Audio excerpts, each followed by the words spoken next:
Ya baik, selamat pagi Bapak Ibu yang saya hormati. Ini satu kesempatan yang luar biasa saya bisa hadir bersama-sama dengan Bapak Ibu di tempat ini. Ya, hari ini kita akan membicarakan satu topik yang mungkin menarik buat kita semua sebagai orang tua. Ya. Nah hari ini Bapak Ibu saya hadir di sini bukan sebagai seorang ahli. Ya, jadi ini bukan ahli yang tahu semua jawabannya, tidak. Ya. Saya juga ikut bergulat dengan hal ini karena saya juga adalah seorang orang tua, ya. Karena kita sama-sama orang tua, kita juga sama-sama mungkin menggumuli ya tentang topik kita hari ini. Nah, Bapak Ibu, nanti kita akan ada banyak diskusi, ya kan? Tapi izinkan saya untuk menyampaikan beberapa hal dulu sebagai sebuah kerangka, lalu setelah itu nanti kita bisa diskusi, ya di sana. Bapak Ibu, kalau kita dengar kata pemimpin ya, terus kita sebagai orang tua, biasanya mungkin kita selalu punya, saya menduga kita punya keinginan untuk anak kita jadi pemimpin. Betul? Siapa di antara kita hari ini ya yang justru berpikir, aduh kalau bisa anak saya jangan jadi pemimpin nih. Nah, saya asumsinya gampang aja, Mbak sekalian ya. Kalau yang hadir di seminar ini ya berarti pengen anaknya jadi pemimpin gitu kan. Nah tapi Bapak Ibu ini memang menjadi sesuatu yang saya pikir perlu kita samakan dulu persepsinya ya. Gitu. Pemimpin itu seperti apa sih? Gitu ya. Pemimpin itu seperti apa? Dan apa peran kita sebagai orang tua? Ya kan? Kalau kita bicara tentang potensi kepemimpinan dan kemungkinan anak kita menjadi pemimpin. Ya, nah, saya mulai dari situ dulu, Bapak Ibu, untuk supaya kita punya landasan yang sama. Jadi begini, Bapak Ibu, kalau saya perhatikan ya lebih jauh ya dari pengalaman hidup, dari pengamatan saya di organisasi-organisasi, di perusahaan, di organisasi sosial, di gereja dan dimanapun juga pasti ada pemimpin ya. Tapi biasanya menarik sekali. Ini sama seperti kalau kita pelajari di Alkitab ya. Bapak Ibu, pemimpin itu sebenarnya ditetapkan oleh Tuhan. Gitu ya. Pemimpin itu selalu ditetapkan oleh Tuhan. Caranya bisa berbeda-beda. Tapi Bapak Ibu, saya yakin sekali kalau saya bandingkan, kalau saya belajar dari Alkitab juga dengan pengalaman ya, bahwa pemimpin itu ditetapkan Tuhan. Pemimpin itu ditetapkan Tuhan untuk sebuah tujuan dan masa tertentu. Itu sebabnya biasanya ya kalau kita jadi pemimpin, ya kan, nggak perlu kecil hati kalau kemudian kita tidak lagi jadi pemimpin, biasanya ya. Kenapa? Ya memang pemimpin itu ditetapkan Tuhan untuk tujuan dan masa tertentu. Bapak Ibu lihat di Alkitab ya di sana selalu begitu. Tuhan memanggil untuk sebuah tugas, betul kan ya? Selesai sebuah tugas, selesai, gitu ya. Nah kalau di Alkitab itu jelas sekali ya, mungkin karena Tuhan mau bicara langsung tentang tugasnya dan sebagainya. Kalau di dalam kehidupan kita mungkin kita tidak sejelas itu. Tapi saya percaya bahwa ada sebuah tugas, sebuah misi yang ditetapkan kepada kita, selesai daripada itu, selesai. Itu sebabnya setiap pemimpin yang harus turun sebenarnya tidak perlu kecil hati. Kenapa? Karena itu sebenarnya sebagai sebuah tanda, kalau sampai dia bisa harus turun, itu tandanya bahwa tujuan dan misi yang Tuhan berikan sudah selesai. Bukan ya?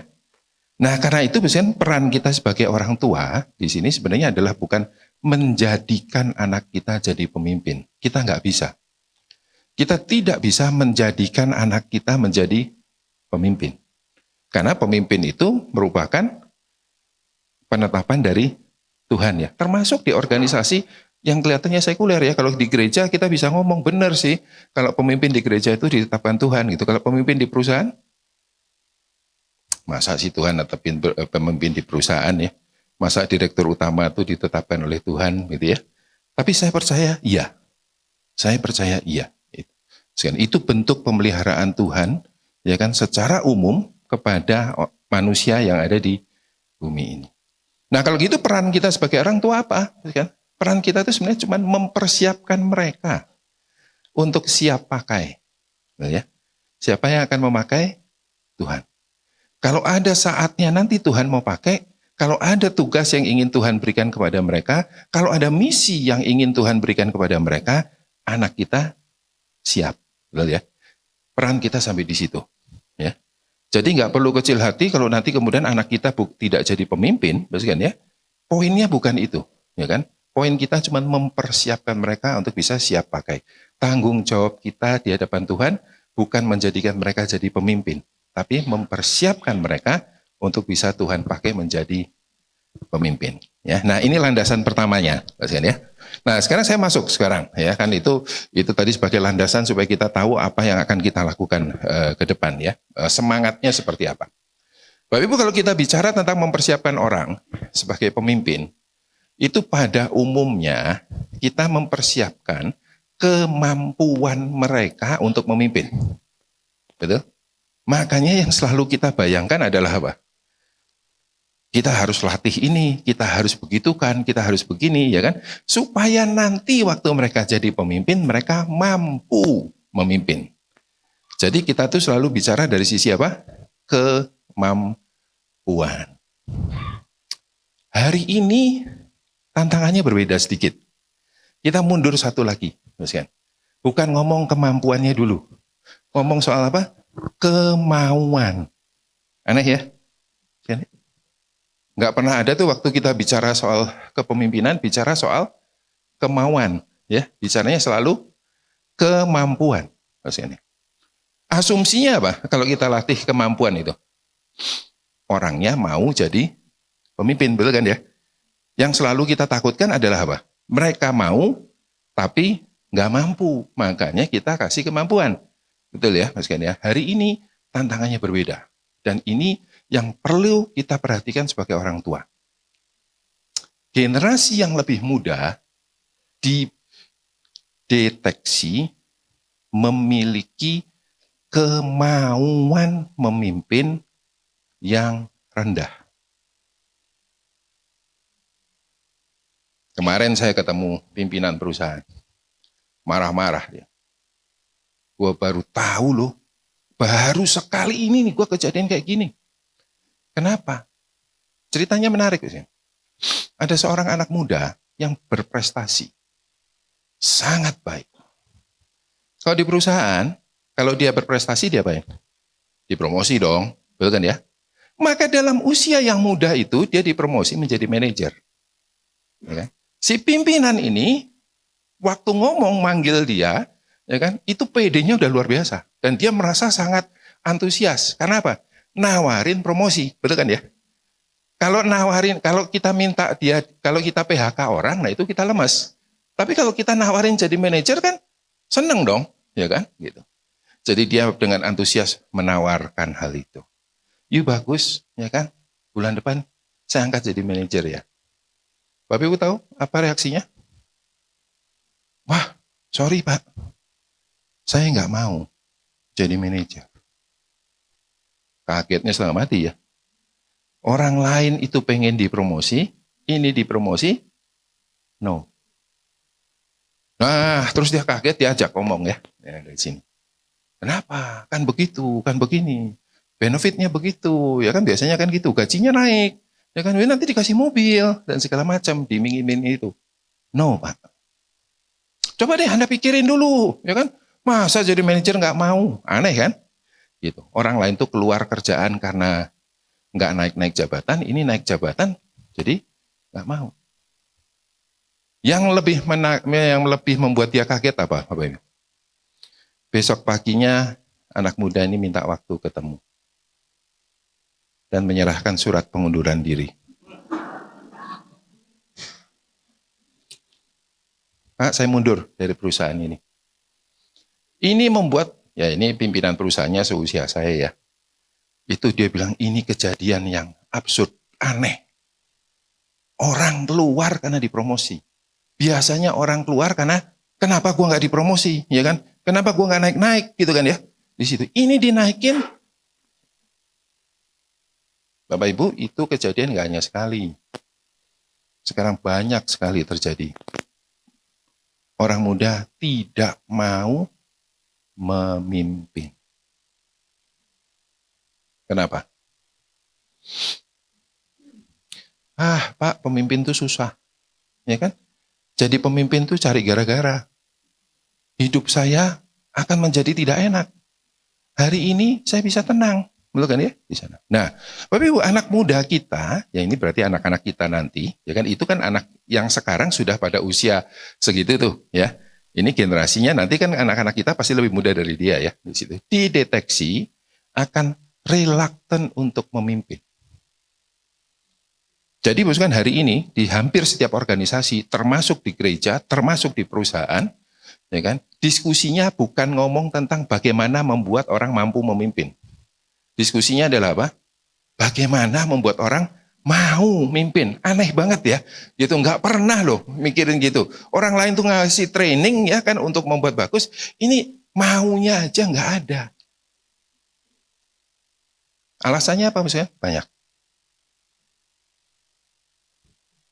Satu, masalah kenyamanan. Dua, masalah fleksibilitas. Tiga, masalah kebebasan. Empat, masalah menikmati hidup.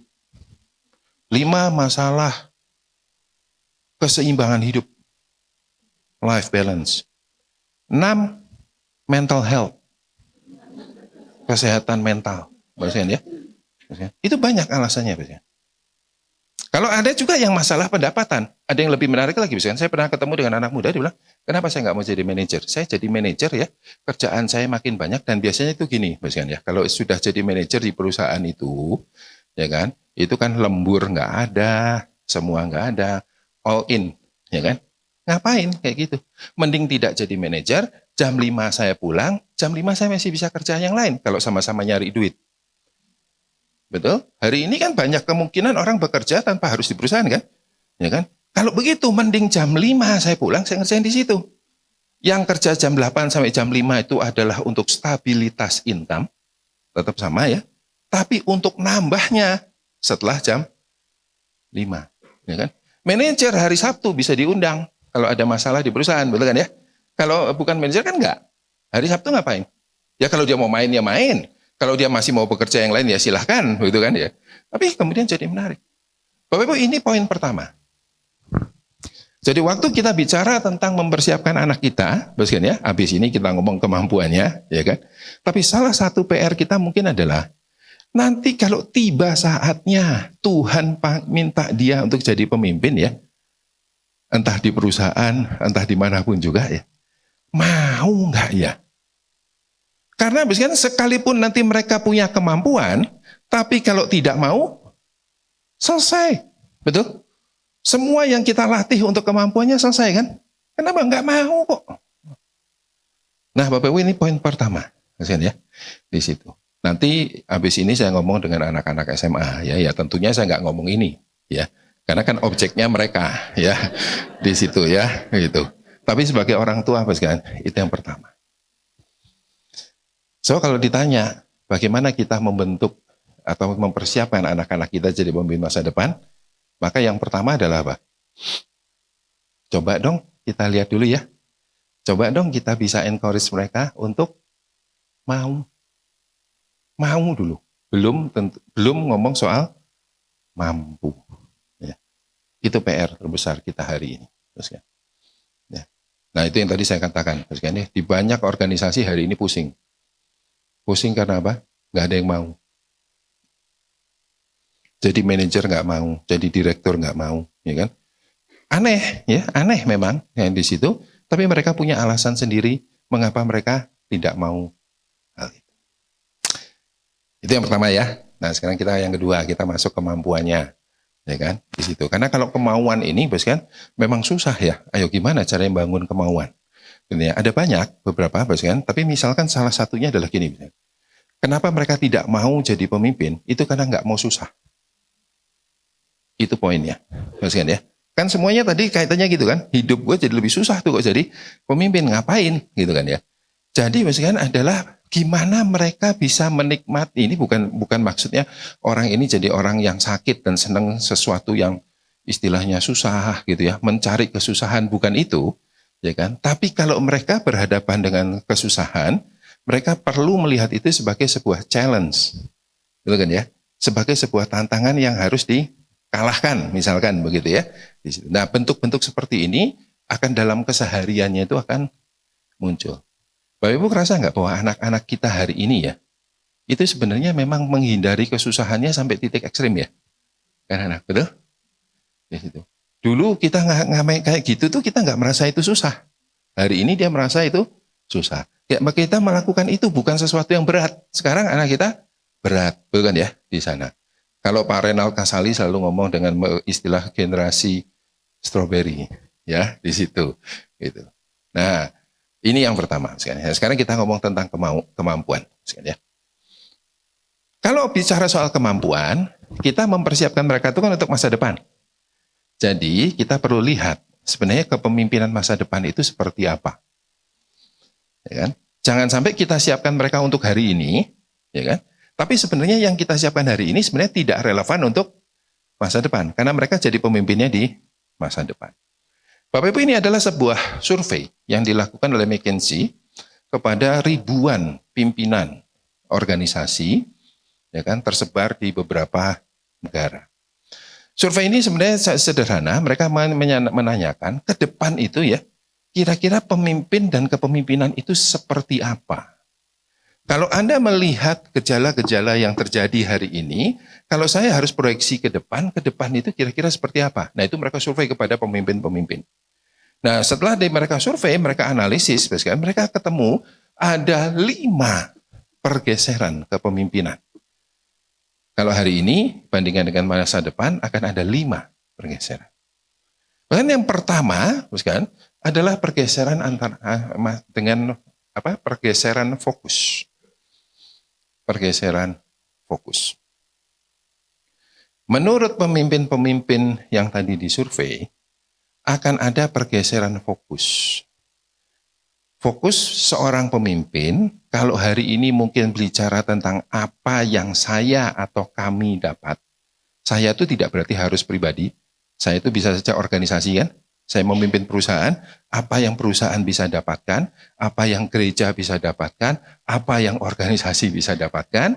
Ke depan fokusnya adalah dampak. Dampak apa yang bisa saya berikan.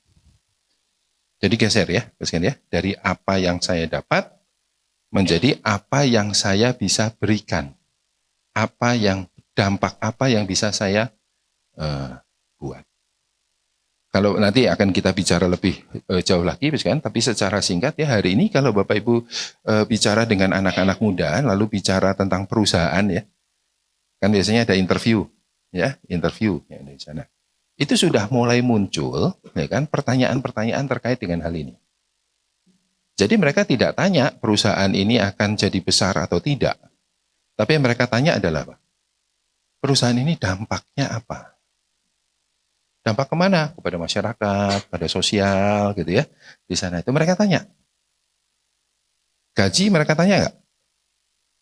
Ya tanya, ya kan, ya pasti kalau itu kan nggak mungkin dong ya di situ gitu. Gaji mereka tanya. Tapi kalau dulu urusan gaji benefit diberikan selesai dong ya. Kalau cocok. Paling nanya nanti karir saya bisa naik nggak? Ya pengembangan saya seperti apa gitu ya. Tapi itu kan semua bicara tentang apa yang saya dapatkan. Karir saya, pengembangan saya, gaji saya, benefit saya, tunjangan saya ya. Itu yang saya gitu. Hari ini mulai muncul pembicaraan-pembicaraan yang menarik karena mereka tanya perusahaan ini memberi dampak apa? Saya menjadi bagian dalam hal apa dalam memberi dampak itu tadi, gitu ya. Nah, beberapa orang mengatakan bahwa kalau mereka menjadi berbagian atau menjadi bagian dalam memberi dampak itu, mereka merasa hidup mereka lebih bermakna. Jadi sekarang perusahaan juga pusing tuh mikirin itu, ya.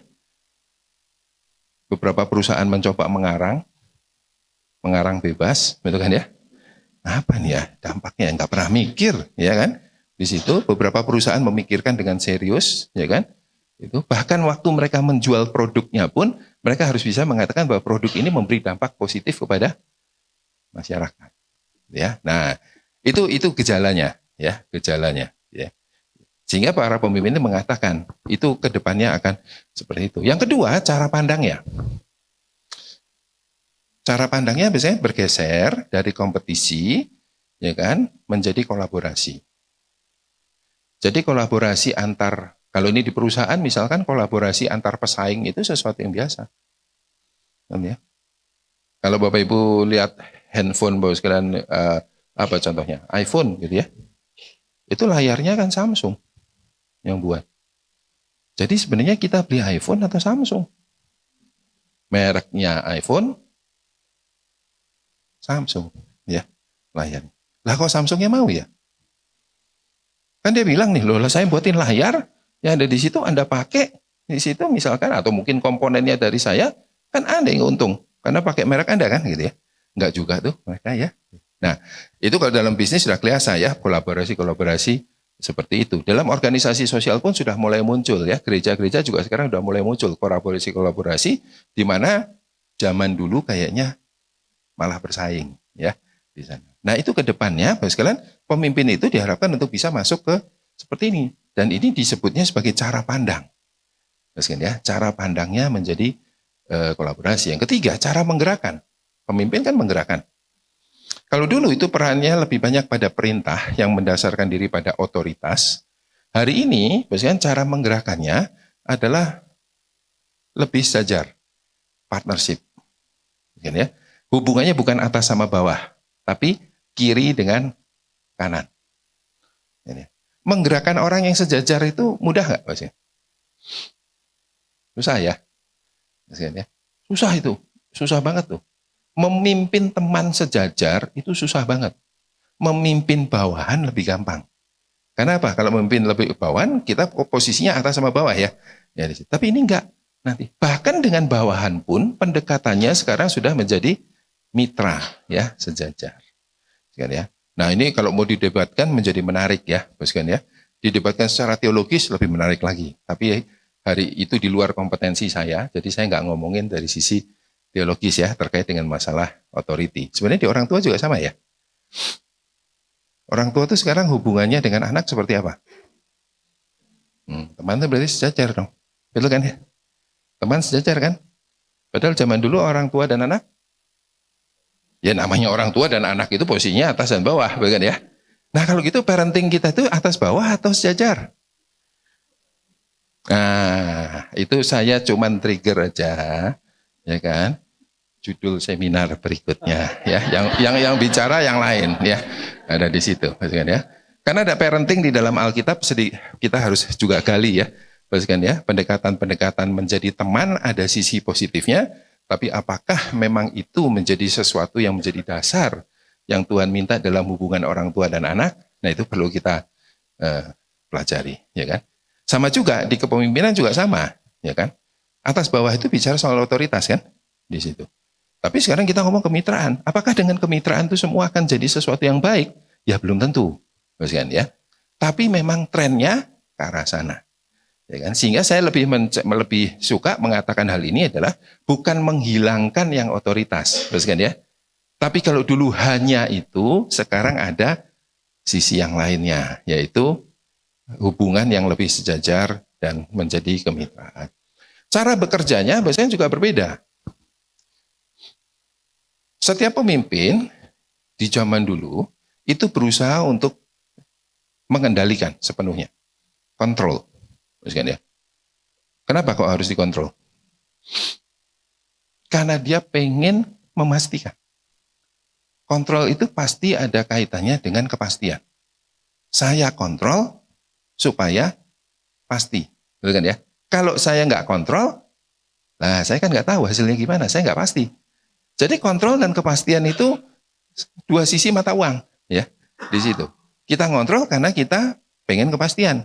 Karena kita pengen kepastian, kita kontrol, betul kan ya? Yuk kita dari orang tua juga gitu ya. Kadang-kadang kalau kita pengen anak kita pasti berhasil, terus tindakan kita apa? Kontrol kan? Betul kan ya? Kontrol kan? Bentuk kontrolnya bisa beda-beda, tapi esensinya sama, yaitu kontrol. Gitu ya. Kenapa? Karena kita pengen memastikan. Hari ini, kan, pemimpin ke depan akan berhadapan dengan ketidakpastian yang lebih tinggi. Di dalam konteks itu, pendekatan mereka, cara bekerjanya adalah eksplorasi. Menjelajah. Kan? Ya, saya tidak menggunakan kata bertualang, tapi menggunakan kata menjelajah. Eksplorasi. Namanya kalau eksplorasi, ya kan? Pasti berhadapan dengan ketidakpastian kan?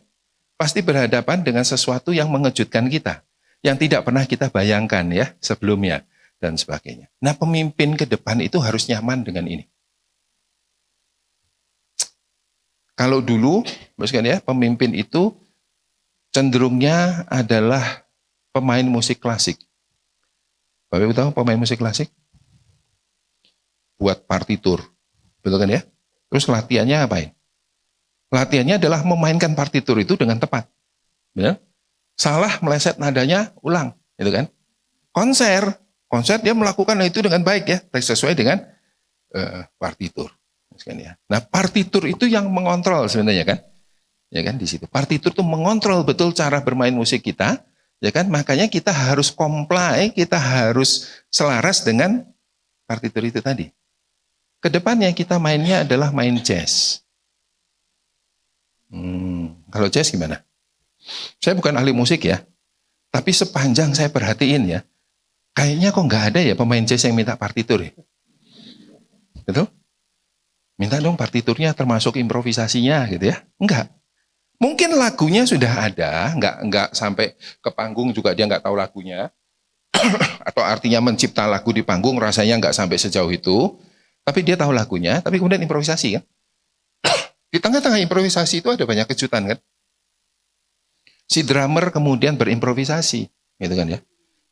Itu yang lain gimana kalau itu si drummer berimprovisasi? Nggak ada tuh pemain jazz yang kemudian ngeliatin si drummer kan. Lo mau ngapain lo? Kok mainnya gitu? Enggak. Mereka kemudian menyelaraskan kan dalam hal ini. Gitu ya. Nah, Bapak Ibu pemimpin ke depan, ya kan, itu bentuknya seperti itu, eksplorasi, ya kan, di situ. Karena memang semakin tidak pasti dan mereka harus nyaman dengan hal itu. Yang terakhir, Bapak sekalian, adalah cara menampilkan diri. Ini nanti kita bahas satu-satu lebih dalam lagi, ya. Cara menampilkan diri. Dulu itu pemimpin itu punya profil. Seorang pemimpin itu harus begitu. Ya kan? Orang yang dipimpin itu punya harapan. Pemimpin itu harus begini. Nah, dia tuh berusaha untuk menampilkan dirinya sesuai dengan harapan itu. Ya. Oh, kalau yang diharapkan begitu ya sudah saya harap tampilnya gitu. Ya. Pemimpin itu jangan cengengesan. Ya udah jangan cengengesan. Ya kan? Padahal dirinya cengengesan. Tapi kan harapan orang tidak begitu kan? Makanya saya ikuti. Kedepannya, kan menarik sekali orang-orang yang dipimpin itu, ya kan, pengen pemimpinnya otentik. Nah, ini nanti saya akan bahas lebih panjang, kan ya, keotentikan ini karena ini menjadi sesuatu yang menarik. Tapi ini fenomena yang nyata juga hari ini, kan, termasuk di gereja. Mereka akan merasa relate dan dekat dengan para hamba Tuhan, para pengerja yang otentik. Otentik itu apa? Apa adanya, betul kan ya? Kelihatan apa adanya, gitu kan ya. Nah, tapi coba tuh, orang-orang yang tampil apa adanya ini, para pengerja hamba Tuhan yang apa adanya ini, ya kan, tempatkan kalau kita boleh memutar waktu, ya kan, di 25 tahun yang lalu. Habis mereka. Kenapa? Jemaatnya ngomong apa? Pendeta kok gitu ya? Betul? Buat saya pendeta itu harus begini. Gembala itu harus begini. Pimpinan itu harus begini. Di perusahaan juga sama, di organisasi sama kan. Namanya direktur utama itu mestinya begitu, gitu kan ya. Ini kok kayaknya nggak kayak seperti itu, gitu kan. Habis itu mereka. Tapi hari ini, ya kan, dengan pergeseran-pergeseran sosial yang ada, orang butuh tampil apa adanya, ya, otentik. Tapi hati-hati, konsep otentik ini banyak salah mengerti, karena itu nanti di belakang saya akan membahas itu. Bapak Ibu ada 5 beban ini. Sehingga kalau kita ingin mempersiapkan anak-anak kita ke depan, ya, maka 5 hal ini yang mungkin bisa menjadi salah satu panduan. Ya, saya tidak mengatakan satu-satunya, tapi mungkin bisa menginspirasi kita untuk apa yang harus kita lakukan ke depan. Pertama, Pak sekalian tadi ada pergeseran fokus, ada dampak. Ya. Nah, ini saya kaitkan, Pak sekalian, dengan begini. Motivasi untuk memimpin. Ini yang tadi saya katakan kalau kemauan tadi problemnya dimotivasi kan, dia sama sekali tidak ada motivasi, ya itu PR kita.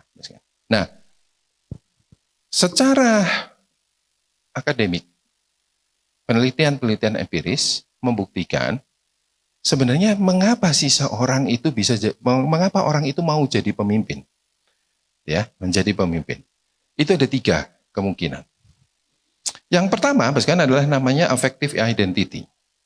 Affective identity ini adalah orang ya yang secara natural merasa dirinya memang dilahirkan menjadi pemimpin, sehingga memimpin itu menjadi sesuatu yang natural buat mereka. Bapak Ibu pernah memperhatikan nggak ada anak-anak yang begitu? Ya, ngumpul sama teman-temannya ya di situ ya. Selalu siapa yang ambil inisiatif? Dia. Selalu dia yang menggerakkan orangnya, gitu kan ya. Nggak ada yang angkat dia jadi pemimpin, ya kan?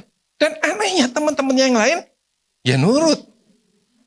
Ya, ini di sekolah, nanti di gereja, di tetangga, gitu ya. Selalu dia take a lead, gitu ya. Nah, itu nanti kalau besar, Bapak sekalian ya kan? Natur atau dorongan dia jadi pemimpin itu sesuatu yang natural, ya kan? Jadi buat dia itu apa-apa ya sudah dia maju gitu, ya. Di situ. Padahal kan kadang-kadang mungkin dia tidak menyadari, ya kan, bahwa dia itu ingin jadi pemimpin atau apa, tapi ya natural, gitu ya. Ini sebabnya, kan ada beberapa orang yang mengatakan memang pemimpin itu born, dilahirkan, ya, dalam pengertian dari sisi motivasinya, bukan kemampuannya ya, ya, tapi dari sisi keinginan untuk lead-nya itu muncul seperti itu. Nah, itu yang pertama, ya, di situ. Tapi motivasi lead itu tidak harus jadi yang natural. Tidak harus datang karena dia lahir di situ ya, seolah-olah DNA-nya itu udah jadi pemimpin gitu ya. Gitu. Enggak, Mas kan. Tapi yang kedua, itu adalah sosial normatif. Sosial normatif ini adalah orang-orang ya yang sebenarnya tidak mau jadi pemimpin. Ya kan? Kecuali kepepet. Nah, ada sebuah situasi, ada masalah ya kan di sini. Kacau nih yang ada di sini, gitu kan ya. Nah, di situ dia baru jadi pemimpin. Ya kan? Dia merasa bahwa ada tanggung jawab dia untuk beresin ini, ya kan? Maka dia jadi pemimpin. Kalau nggak ada seperti itu, ngapain jadi pemimpin ya? Nah, ini sosial normatif. Ada sesuatu yang sifatnya merupakan desakan-desakan sosial, kan ya, yang membuat dia bilang, oke deh kalau gitu saya pegang. Oke deh saya begini. Tujuannya adalah untuk apa? Nyelesain masalah ini. Gitu kan ya. Tapi kalau ini beres, tenang, aman, ya ngapain? Nggak ada itu. Ya itu ada yang terkait dengan sosial normatif. Yang ketiga, non-kalkulatif. Nah, non-kalkulatif ini motivasi pemimpin yang menarik. Mas kan? Jadi, Mas kan adalah, ya kan? Ini non-kalkulatif itu kalau pakai bahasa gampangnya adalah orang yang jadi pemimpin tidak hitung-hitungan. Saya dapat apa, saya berkorban apa, lebih banyak dapatnya atau lebih banyak berkorbannya, gitu ya. Itu mereka nggak hitung-hitungan. Gitu ya. Tapi kalau memang ada kesempatan memimpin, ya saya mimpin, gitu kan. Ini sebenarnya lu rugi loh. Jadi pemimpin gini, lu digaji berapa, segitu kan, nah, lu keluar berapa, enggak ada hitung-hitungan buat dia. Gitu ya. Nah ini ada motivasi pemimpin seperti ini. Bapak Ibu, ya kan, motivasi ini adalah motivasi-motivasi yang memungkinkan seorang pemimpin bisa fokus pada dampak. Dampak itu artinya apa? Bukan untuk dirinya, tapi pada orang lain. Ya. Nah hari ini, sekalian, kalau kita bicara dalam konteks orang tua, ya kan, mari kita coba identifikasi anak-anak kita dalam keseharian, gitu ya, dalam keseharian. Apapun yang dia lakukan sebenarnya ya, itu motivasinya apa? Ya. Bahkan jangan-jangan ada anak-anak ya, yang selalu motivasinya itu adalah untuk dirinya. Ya kan? Apapun yang dia lakukan, itu sebenarnya berakhir untuk dirinya. Ya. Ketemu sama temannya, dia melakukan begini, dia begitu, di sekolah begini, dia begini ya, dan sebagainya. Tapi kalau kita teliti terus, kenapa sih kok mau lakukan hal itu? Kenapa sih kok begini, gitu ya, di sana. Ditarik akhir pasti untuk dirinya. Dirinya itu tidak berarti harus sesuatu yang material kan, ya, tapi untuk dirinya. Ya kan? Tapi mungkin ada anak-anak ya yang melakukan itu tidak untuk dirinya gitu. Bahkan sampai kadang-kadang kita yang jadi ketakutan kan. Aduh nih anak ya, kalau nanti masuk ke dunia orang dewasa dan dunia beneran ya, kayaknya bakal habis deh ini anak. Terlalu polos nih anak, betul kan ya? Ini sih bakal dikibulin terus nih sama orang-orang gitu kan. Jangan-jangan kan kita melihat seperti itu ya. Ya betul, terus kan kita perlu berimbang bahwa mereka juga harus cerdik ya dalam hal ini. Tapi motivasi itu jangan dimatikan, karena itu bagian dari kepemimpinan untuk memberi dampak, betul kan ya, di sana. Artinya mereka mungkin tidak hitungan, ya kan? Kadang-kadang ada anak itu kan yang bawa untuk makanan untuk teman-temannya, gitu ya. Gitu. Terus kita nanya, lu tiap hari bawa ya? Emang lu pernah dikasih sama yang lain? Enggak. Nah, terus respon kita apa? Bodoh lu kalau kayak gitu, ya kan? Minta dong. Nah, kalau itu yang terjadi, pasti kan ya. Maka kita sebenarnya mikir tentang transaksi kan di situ. Ya betul bahwa itu juga jangan terlalu kebablasan ya di situ. Tapi jangan-jangan kita perlu juga puji mereka, ya kan? Satu sisi itu yang baik ya. You nggak dapat apa-apa dari mereka, tapi you tetap kasih, bukan ya? Nggak hitung-hitungan ya di situ. Nah ini keseharian nih, maksudnya ya keseharian gitu, ya kan? Dan itu kelihatan sebenarnya dalam pergaulan mereka ya dan sebagainya. Jadi nggak perlu mempersiapkan mereka jadi pemimpin itu jadi harus ikut training, nggak usah, ya kan? Gitu. Kan hari ini ada banyak tuh ya. Bapak pernah tahu ada satu leadership training untuk anak-anak yang di siapa? Mary Riana ya, ya, gitu. Oh itu luar biasa tuh, maksudnya ya, luar biasa itu ya di sana.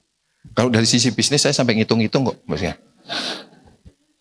Saya juga masuk dalam pengembangan kepemimpinan buat pemimpin-pemimpin di perusahaan ya. Tapi kalau dari hitungan ya, kayaknya mending Mary Riana deh. Ya, buat anak-anak gitu ya. Luar biasa loh itu. Itu nggak murah loh, kan? Ya kan belasan juta tuh ya untuk campnya dia seperti itu. Saya tidak mengatakan itu tidak penting, kan ya. Kalau Bapak Ibu merasa bahwa hal itu juga bermanfaat, silahkan ya. Bentuk-bentuk seperti itu tetap ada nilai tambahnya. Tapi tidak harus begitu, kan? Bahkan saya mendorong dalam kehidupan sehari-hari pun, ya kan? Sebenarnya kita sudah melatih. Paling enggak kan ini motivasi ya. Kita enggak ngomongin untuk jadi pemimpin dan segala macam gitu. Tapi kita tahu bahwa untuk jadi pemimpin masa depan, mereka fokusnya pada dampak kan, bukan pada dirinya. Jadi kalau kita bisa melatih anak-anak kita punya sikap itu saja, ya kan? Paling tidak menjadi berimbang dengan sikapnya bahwa dia juga memperhatikan dirinya ya. Itu sudah sesuatu yang baik untuk mempersiapkan ke depan. Terutama dalam hal fokus. Ya. Nah, itu yang pertama. Bapak Ibu yang kedua. Tadi kan katanya bukan kompetisi ya. Tapi kolaborasi. Gimana sih caranya orang berkolaborasi? Ya.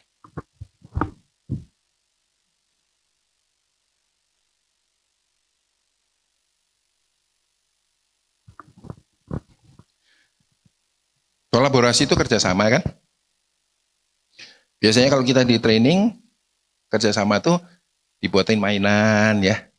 Suruh kerjasama, saling percaya, gitu ya, di sana.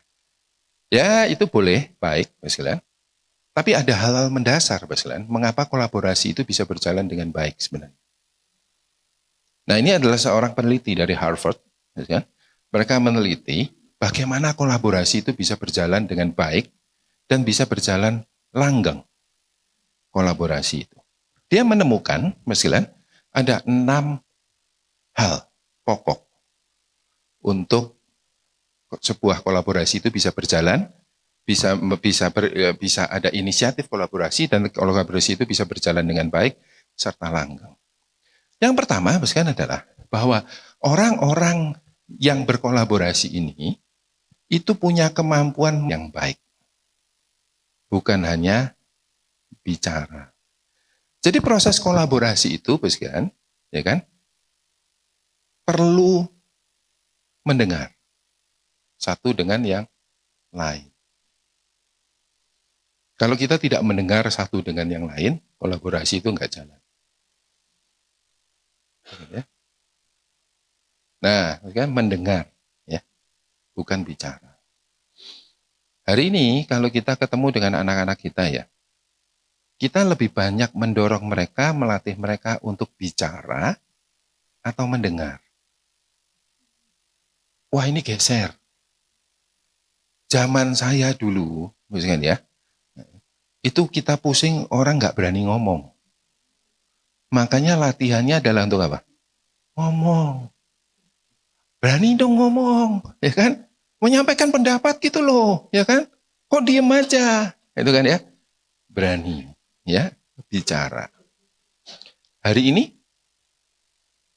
ya itulah ya, Salomo tuh bilang tidak ada yang baru di dunia ini ya. Selalu bolak-balik gitu ya di sana. Hari ini misalnya kemampuan mendengar ini agak susah. Ya. Coba sekalian perhatikan. Mendengar tuh bukan berarti harus nurut ya, dalam pengertian kalau dulu kan orang tua tuh dengerin gitu tuh, maksudnya kata itu salah sebenarnya ya. Dengerin orang tua gitu. Itu sebenarnya bukan mendengar, tapi taati orang tua gitu ya. Gitu. Jadi dengar itu konotasinya taat ya. Enggak loh, ini belum tentu, kalau dengar tuh belum tentu taat ya. Tapi mendengar, memahami apa yang mereka bicarakan gitu ya. Nah, hari ini menjadi sulit ya. Media sosial itu mendorong kita untuk apa? Media sosial itu mendorong kita untuk bicara, bukan untuk mendengar. Bicaranya memang tidak verbal, kan ya. Tapi yang terjadi dalam media sosial itu adalah gini, pokoknya gua ngomong ya. Betul? Pokoknya gua ngomong. Masalah lu dengar nggak dengar, saya juga nggak masalah, ya kan? Ini loh saya, ini pemikiran saya, tampilkan, betul kan ya? Bahkan nanti kebablasannya adalah orang tersinggung nggak tersinggung, bukan urusan saya. Kalau tersinggung yang salah, ya dia terlalu sensitif, gitu kan? Bukan saya yang ngomong, dia yang salah. Ya. Nah, misalkan kemampuan mendengar ini menjadi sesuatu yang penting. Sekali lagi, misalkan mendengar itu bukan berarti taat ya di situ, tapi dia bisa mendengarkan dulu.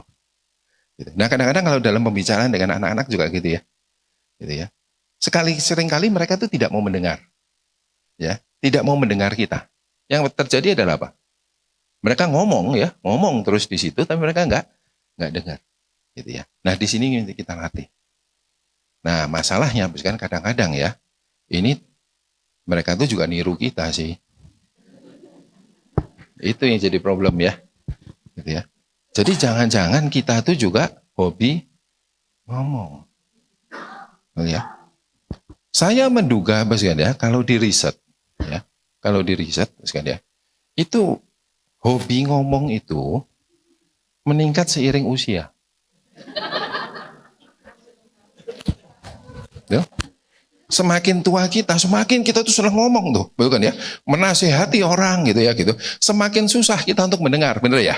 Gitu kan? Nah, tapi ini juga menjadi poin, kan ya? Kadang-kadang prosesnya adalah timbal balik kan. Kalau ada sebuah situasi dan segala macam gitu kan, kita ngomong apa? Ya yuk ngomong dulu, saya coba dengar, gitu kan ya?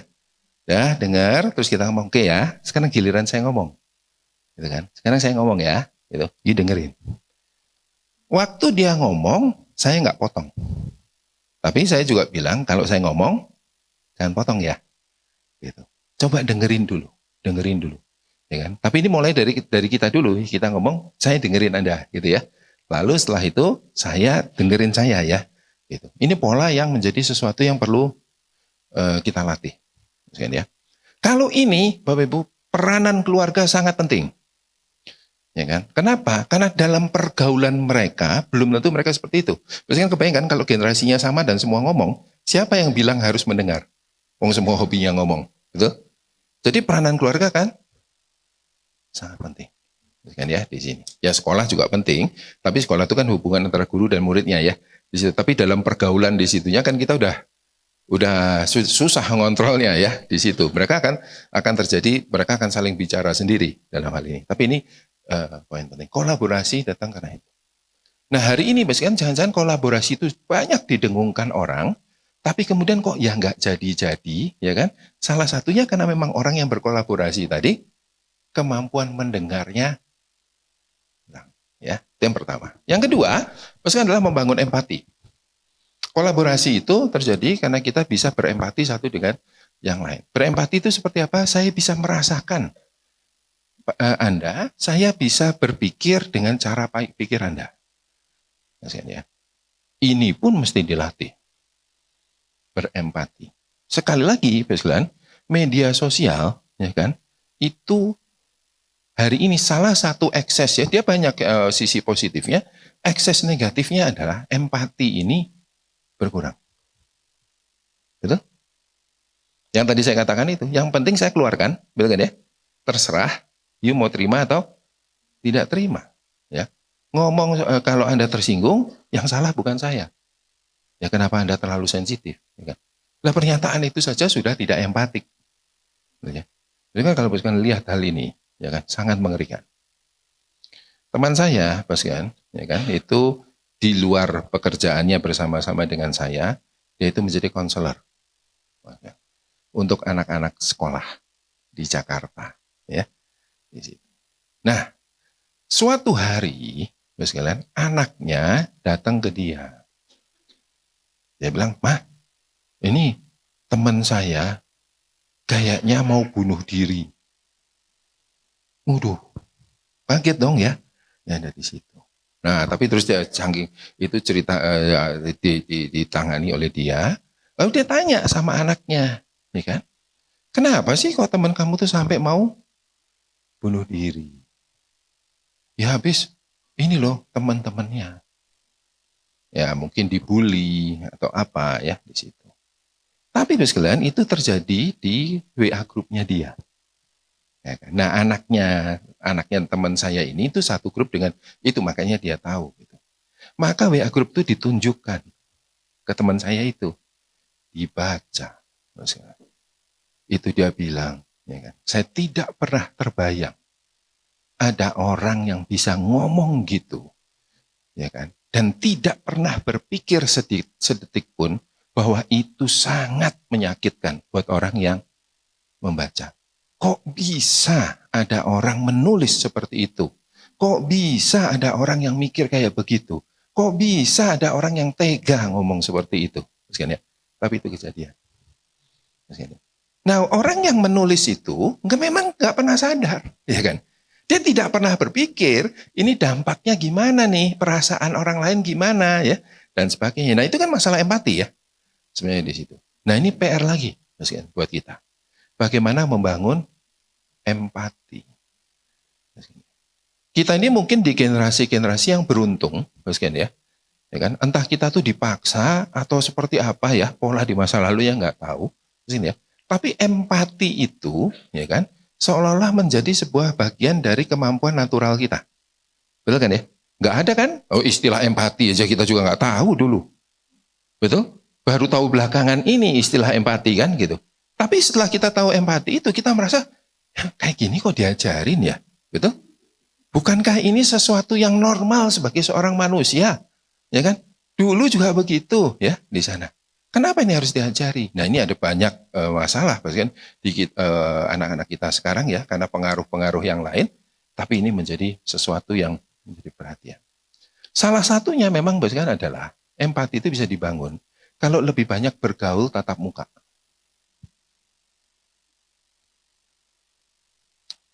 WA itu nggak pernah bisa menunjukkan, ya kan, mukanya orang yang baca, betul?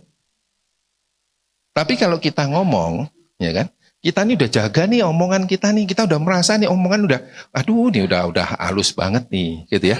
Ngomong kita, begitu ngomong ya, ngelihat raut muka dia, langsung kita sadar tuh, betul kan ya? Kayaknya dia nggak enak nih, gitu kan ya. Dia nggak ngomong loh, bahwa dia nggak enak, gitu kan ya. Mungkin dia ngomong, dia bilang ya nggak apa-apa, gitu ya. Tapi dibalik nggak apa-apanya itu, saya bisa mengenali bahwa dia apa-apa. Dari mana? Raut muka. Betul? Nah, komunikasi, pola-pola komunikasi kita yang hari ini ya, yang terlalu ekstrim, membuat mereka tidak terlatih untuk melihat apa? Reaksi orang, betul kan ya? Jadi buat dia semua sama saja. Ini kan salah satu bentuk keseharian ya, betul kan ya? Dan kalau saya ngomong kita tentang hal ini, mungkin sebagian orang merasa bahwa ini sih bukan leadership training, betul kan ya? Tapi ini sebenarnya adalah bagian dari mempersiapkan kita, anak-anak kita untuk jadi pemimpin, karena ke depannya kolaborasi itu menjadi sesuatu yang penting, dan empati itu menjadi salah satu faktor penting di dalam kolaborasi. Tanpa empati, tidak ada kolaborasi. Tanpa empati, tidak ada kolaborasi yang langgeng.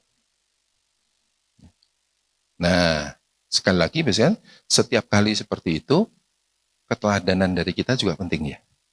Kadang-kadang harus diakui juga, kita juga mungkin sering kali tidak berempati pada anak kita. Jadi mereka tidak pernah kerasa, ya kan, bagaimana enaknya kalau ada orang yang berempati gitu loh, ya kan.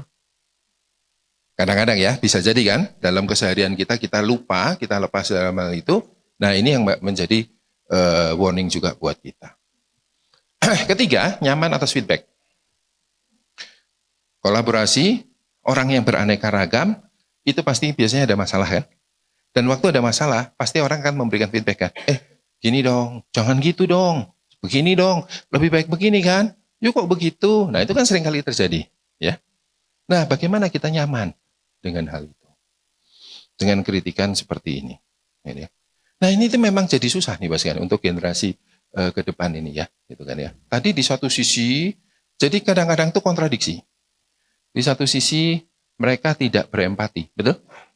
Kepada orang lain. Kalau ngomong nyablak banget tuh ya, nyakitin banget gitu.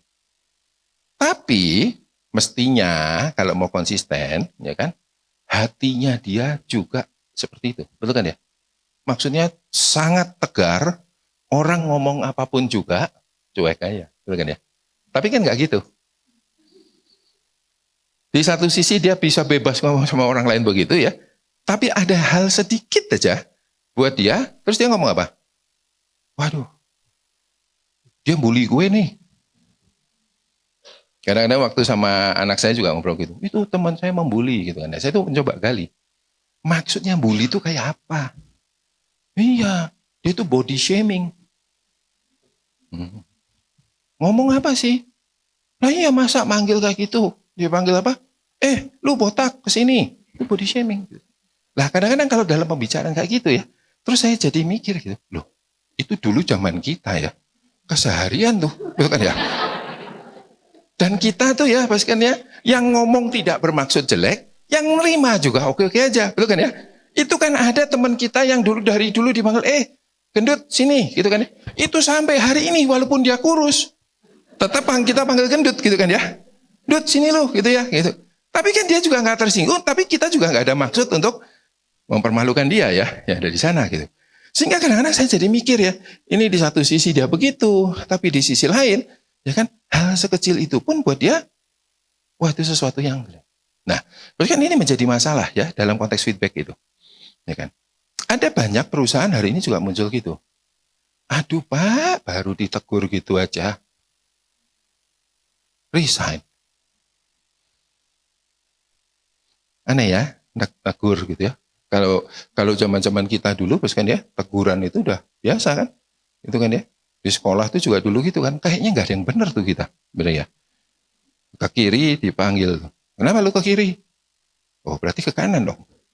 Besoknya ke kanan, lu kok ke kanan? Terus gua kemana? Gitu kan ya. Tapi ya survive tuh ya, kita ya dalam hal ini gitu kan. Di situ makanya Pak Renal tuh bilang generasi strawberry itu salah satunya adalah seperti itu, ya kan? Gitu. Nah. Tapi bagaimana ya dia menyampaikan gitu, feedback. Benar cara memberikan feedback itu penting, kan ya. Tapi esensinya kan juga penting ya. Jadi orang bisa membedakan antara apa? Antara cara dan esensi. Caranya mungkin salah, tapi esensinya benar. Bagaimana sih kita bisa menerima kritikan orang ya dan sebagainya. Gitu. Ini menjadi sesuatu yang penting ya di dalam berikutnya. Memimpin dan mengikut. Ini menarik juga, Mas sekalian ya. Di dalam proses kolaborasi, kadang-kadang proses kepemimpinan itu bisa sangat cair. Kadang-kadang dia hari ini dia memimpin, kadang-kadang saya memimpin besok ya. Di situ tanpa disadari itu terjadi. Sehingga kemampuan yang harus dibangun bukan hanya kemampuan memimpin, bisa, tapi kemampuan mengikut. Hari ini, sekalian, ada banyak course tentang leadership. Tapi juga banyak muncul course tentang followership. Nah begitu ngomong followership, orang nggak laku ya, betul kan ya? Kalau mau jadi pemimpin, semua orang rebutan ya. Siapa yang mau jadi pengikut? Duh, masa sih ada latihan jadi pengikut itu kan nggak laku ya. Tapi sebenarnya ini menarik sekali. Antara kepemimpinan, memimpin dan mengikut, ya kan? Itu ada hubungannya. Biasanya adalah gini ya, orang-orang yang memimpin dengan baik, itu adalah orang-orang yang juga kalau dia jadi pengikut adalah pengikut yang baik. Nah, bagaimana kita menyeimbangkan hal ini? Ini juga menjadi poin yang penting. Menjadi pengikut yang baik, ini juga menjadi tantangan. Kadang-kadang Mas kan ya di dalam keseharian kita ketemu dengan anak-anak kita, mereka mungkin ceritakan, wah di kelasnya kayak gini, ada satu grup kayak gini, ya kan? Ini nih ketuanya nggak becus nih, ya kan? Begini gitu kan? Dia cerita gitu ya. Respon kita gimana? Siapa sih namanya? Itu ya. Oh memang gitu, ya kan? Benar. Itu memang turunan. Orang tuanya juga gitu kok dulu. Kan bisa respon kita begitu, ya kan? Tapi respon kita mungkin bisa mengatakan begini, ya sudah, kalau memang begitu, you bisa nolong apa? Benar? Jadi jangan ngeritikin orang itu, betul kan ya? You udah tahu kelemahannya, sekarang apa yang sudah you lakukan untuk orang itu, gitu kan? Pertanyaannya dibalik, gitu kan ya? Di situ. Iya, tapi kayak gini, gitu kan ya? Nah, terus kita tanya lagi, kalau seandainya nih, ya kan? Orang itu diganti nih sama kamu, ya kan? Emang kamu buat apa? Kan itu caranya untuk membangun empati juga kan? Gitu. Kalau ini jadi pemimpin emangnya membuat apa? Kadang-kadang sebagian besar, ya lebih baik. Lah lebih baiknya kayak apa? Nggak tahu juga. Meskipun kan kita juga sering gitu ya, ngeritikin pemimpin. Tapi kalau ditanyain, nah kalau jadi pemimpin apa? Ya nggak tahu juga. Nah, ini pola-pola Baskan ya, untuk mengikut yang baik itu bukan jadi bebek yang kemudian hanya itu ya. Baskan. Pengikut yang baik itu adalah pengikut yang bisa menolong pemimpinnya untuk menjadi lebih baik, ya kan? Itu sebabnya pengikut yang baik itu bisa jadi pemimpin. Kenapa? Karena itu tadi semangatnya positif kan. Dia membantu pemimpinnya menjadi pemimpin yang lebih baik, walaupun dia bukan jadi pemimpin. Itu pengikut yang baik. Ini tidak populer, Baskan ya. Karena biasanya kita juga cenderung pengen anak kita bangga kalau anak kita jadi pemimpin. Tapi kita jadi susah berbangga kalau anak kita jadi pengikut. Benar kan? Kalau Baskan posting di Instagram, kalau dia jadi apa? Pemimpin kan? Ketua kelas, begini. Kalau jadi pengikut, susah. Masukin di Instagramnya nulis apa coba? Kalau jadi pengikut, kan ya? Susah, kenapa? Kita nggak menemukan sesuatu yang keren yang bisa kita angkat kalau dia jadi pengikut ya dalam hal ini. Tapi kolaborasi itu membutuhkan itu. Kadang-kadang dia memimpin, kadang-kadang dia mengikut, dan itu sesuatu yang cair. Bicara dengan jelas dan bening, nah ini masalah komunikasi, ya kan? Ini saya nggak bahas banyak karena ini mungkin udah jelas ya. Kadang-kadang orang bicara, sebenarnya maksud lo apa sih? Gitu kan? Nah, mungkin dalam pembicaraan dengan anak-anak kita, kalau kita mencoba begitu ya, sorry, mami nggak tahu maksudnya apa, gitu kan ya, kan? Papa nggak tahu tuh maksudnya apa, gitu. Itu tujuannya untuk apa? Melatih mereka jadi sadar bahwa cara berbicara mereka itu yang mungkin jelas buat mereka, tidak jelas untuk kita, benar kan ya? Gitu. Nah, kalau tidak ada feedback itu, maka mereka tidak sadar kan, gitu. Nah, itu caranya Baskan untuk mengajak mereka untuk bicara dengan jelas dan bening. Sebenarnya maumu apa? Gitu kan ya. Ini bukan karena masalah komunikasi, kadang-kadang kalimatnya nggak jelas itu kan tadi maksudnya apa ya? Sebenarnya apa? Itu kan maksudnya mengklarifikasi. Tapi bisa juga, ya kan? Kita ngerti maksudnya, gitu kan ya. Tapi sebenarnya maksud kalimatnya kita mengerti. Tapi sebenarnya apa sih yang dia mau tuju, gitu kan? Itu kan berarti dia belum jelas gitu ya. Kita belum jelas. Kita bisa tanya, sebenarnya maumu apa? Ya begini. Loh, maumu tuh A atau B? Ya B mah. Ya sudah, ngomong aja. Mah, kita mau B. Itu cara untuk menjelaskan yang bening, gitu ya, di sana. Nah, ini pola-pola komunikasi sehari-hari kan yang bisa kita lakukan di situ, ya. Kadang-kadang juga, maksudnya ini semua bisa digabung. Hari ini banyak anak-anak yang mahir bahasa Inggris. Betul? Saya itu kalau ke kafe-kafe ya, lo itu nggak hanya di Jakarta, Mas kan? Di Bandung, saya keliling di Surabaya, gitu ya. Itu kalau saya di kafe, terus ketemu anak-anak SMA, ya, student di sebelah saya itu saya merasa kayak saya di Singapura tuh. Kenapa? Ini nggak pakai bahasa Indonesia. Ngomong, betul kan ya? Nah, konon, ya, kemampuan berbahasa Inggris itu bisa diukur. Kalau ngomong gini pakai bahasa Inggris bisa, ya, itu level 1. Kalau kita bisa bercanda pakai bahasa Inggris, itu level 2. lebih baik. Level 3 adalah kalau kita bisa marah dalam bahasa Inggris, itu level 3. Maksudnya. Itu guyonannya ya, maksudnya guyonannya begitu. Karena misalnya ya, kalau marah itu ya kan emosi, gitu kan ya. Lah, emosi itu kalau harus keluar dalam kata-kata kan sangat cepat, maksudnya ya. Karena kalau emosi itu keluarnya kata-katanya lambat, nggak jadi emosi kita. Coba kalau bos kalian marah, bos kalian tahan, bukan ya? Aduh, mau ngomong apa ya? Mau ngomongnya gimana gitu kan ya? Kasih 3 detik, bos kan nggak kepikir ngomong apa ya? Hilang, sudah turun kan? Ya dari situ. Jadi kalau mau emosi marah itu kan harus langsung. Lah ini langsung ngomongnya sudah bahasa Inggris yang lancar. Nah itu level 3. Ya. Orang anak ini hebat sekali ngomong seperti itu. Ya. Tapi coba bisa bayangkan, kalau mereka harus berhadapan dengan orang lain. Mereka ketemu dengan pedagang. Mereka ketemu dengan orang-orang yang tidak bisa berbahasa Inggris. Gitu ya. Gimana mereka ngomong? Gitu kan? Mereka juga frustasi mungkin untuk menjelaskan, karena mungkin mereka lebih bisa menjelaskan perasaannya dalam bahasa Inggris hari ini. Gitu kan ya. Tapi coba dong, coba. Gitu. Anda berempati kepada orang yang tidak seperti itu. Gitu kan ya. Ya coba gimana? Coba ngomong, terus nggak jelas kan orangnya kan, maksudnya gimana gitu kan ya. Ayo coba jelasin. Waktu saya minta dia jelasin, itu kan sebenarnya berkaitan dengan bagaimana mereka bicara dengan jelas dan bening, tapi sekaligus pada saat yang bersamaan kita membangun dia untuk empati. Kan mungkin bisa sikap mereka ngomong, oh ini nggak bisa bahasa Inggris, nggak level nih. Betul? Ya berarti bukan komunitas saya dong nggak bisa bahasa Inggris. Nah kalau yang seperti itu berarti kesempatan kita untuk membangun empati ya. Kepada mereka kan, coba kita berempati kepada mereka. Ngomong sama grandmanya, sama grandpanya, ya kan, di situ. Yang mungkin pada umumnya mereka tidak bisa berbahasa Inggris. Ngomong, harus bisa ngomong di sana. Kalau kita di Bandung mungkin bahasa Sunda gitu ya, di situ kan ya. Ya paling nggak mereka harus bisa gitu. Bukan karena mereka suka, nggak suka. Bukan karena mereka nanti kepake atau nggak kepake. Hari ini banyak orang ngomong, lu mesti bisa bahasa Indonesia, ya kan.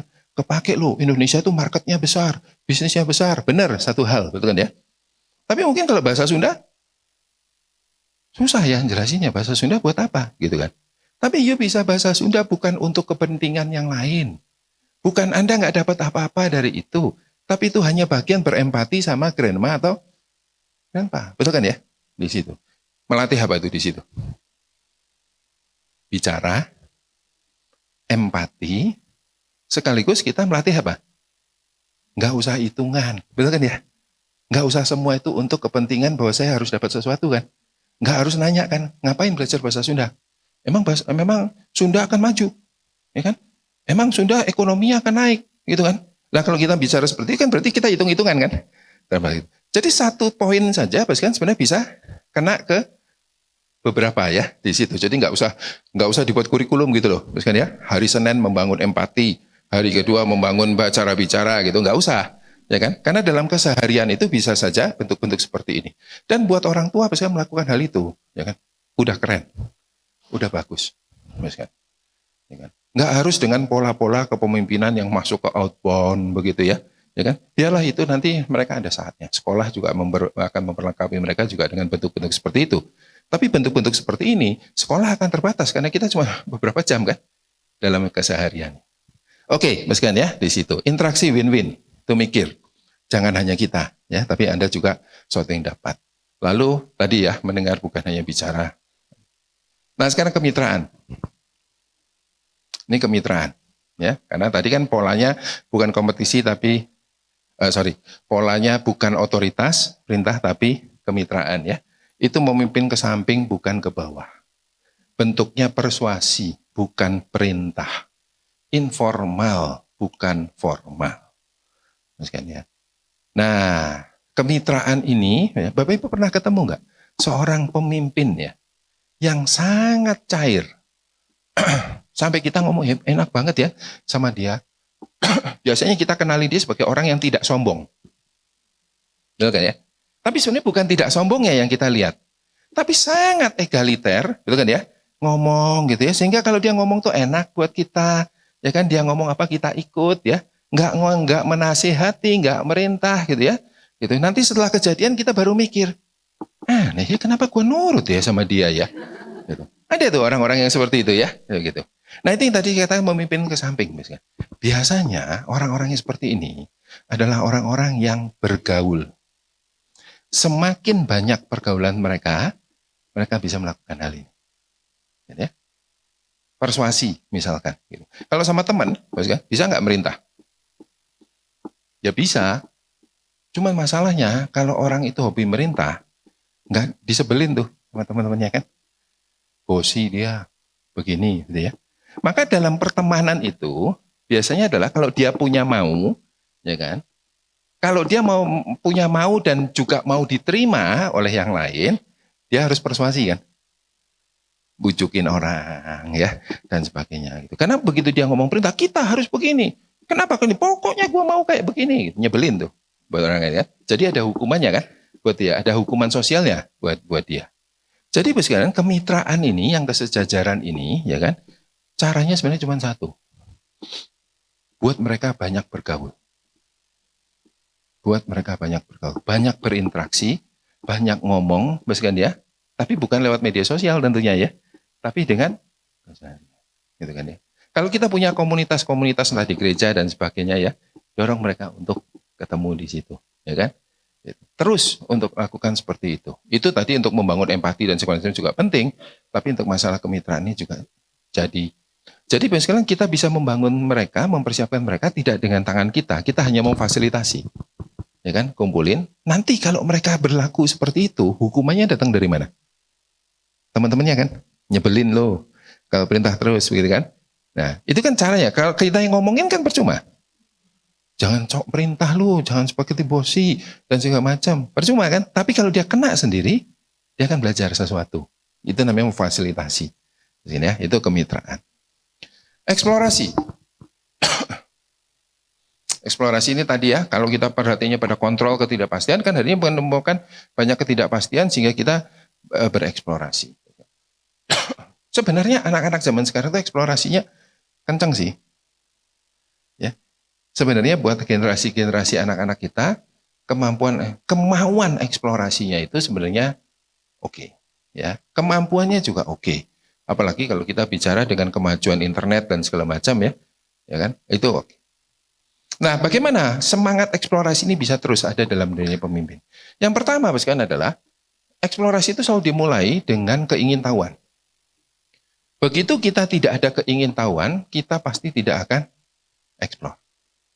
Jadi, tugas dari setiap pemimpin masa depan itu adalah bagaimana dia ingin memelihara keingintahuan.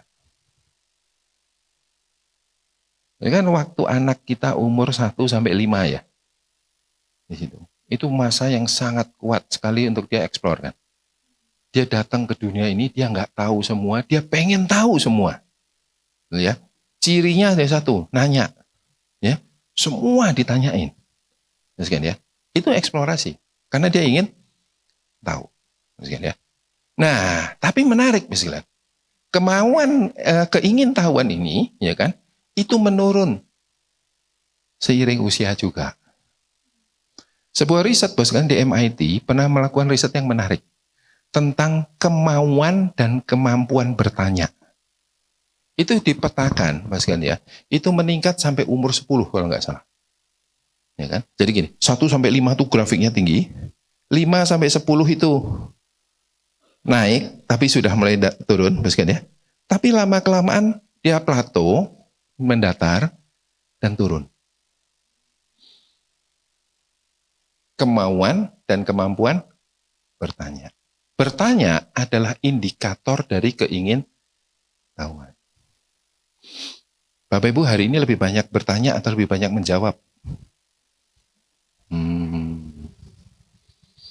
Ya kan? Guru juga sama tuh, ya. Buat saya juga pendidik juga gitu. Yuk lebih banyak nanya atau lebih banyak jawab? Lebih banyak jawab tuh, ya kan, daripada nanya.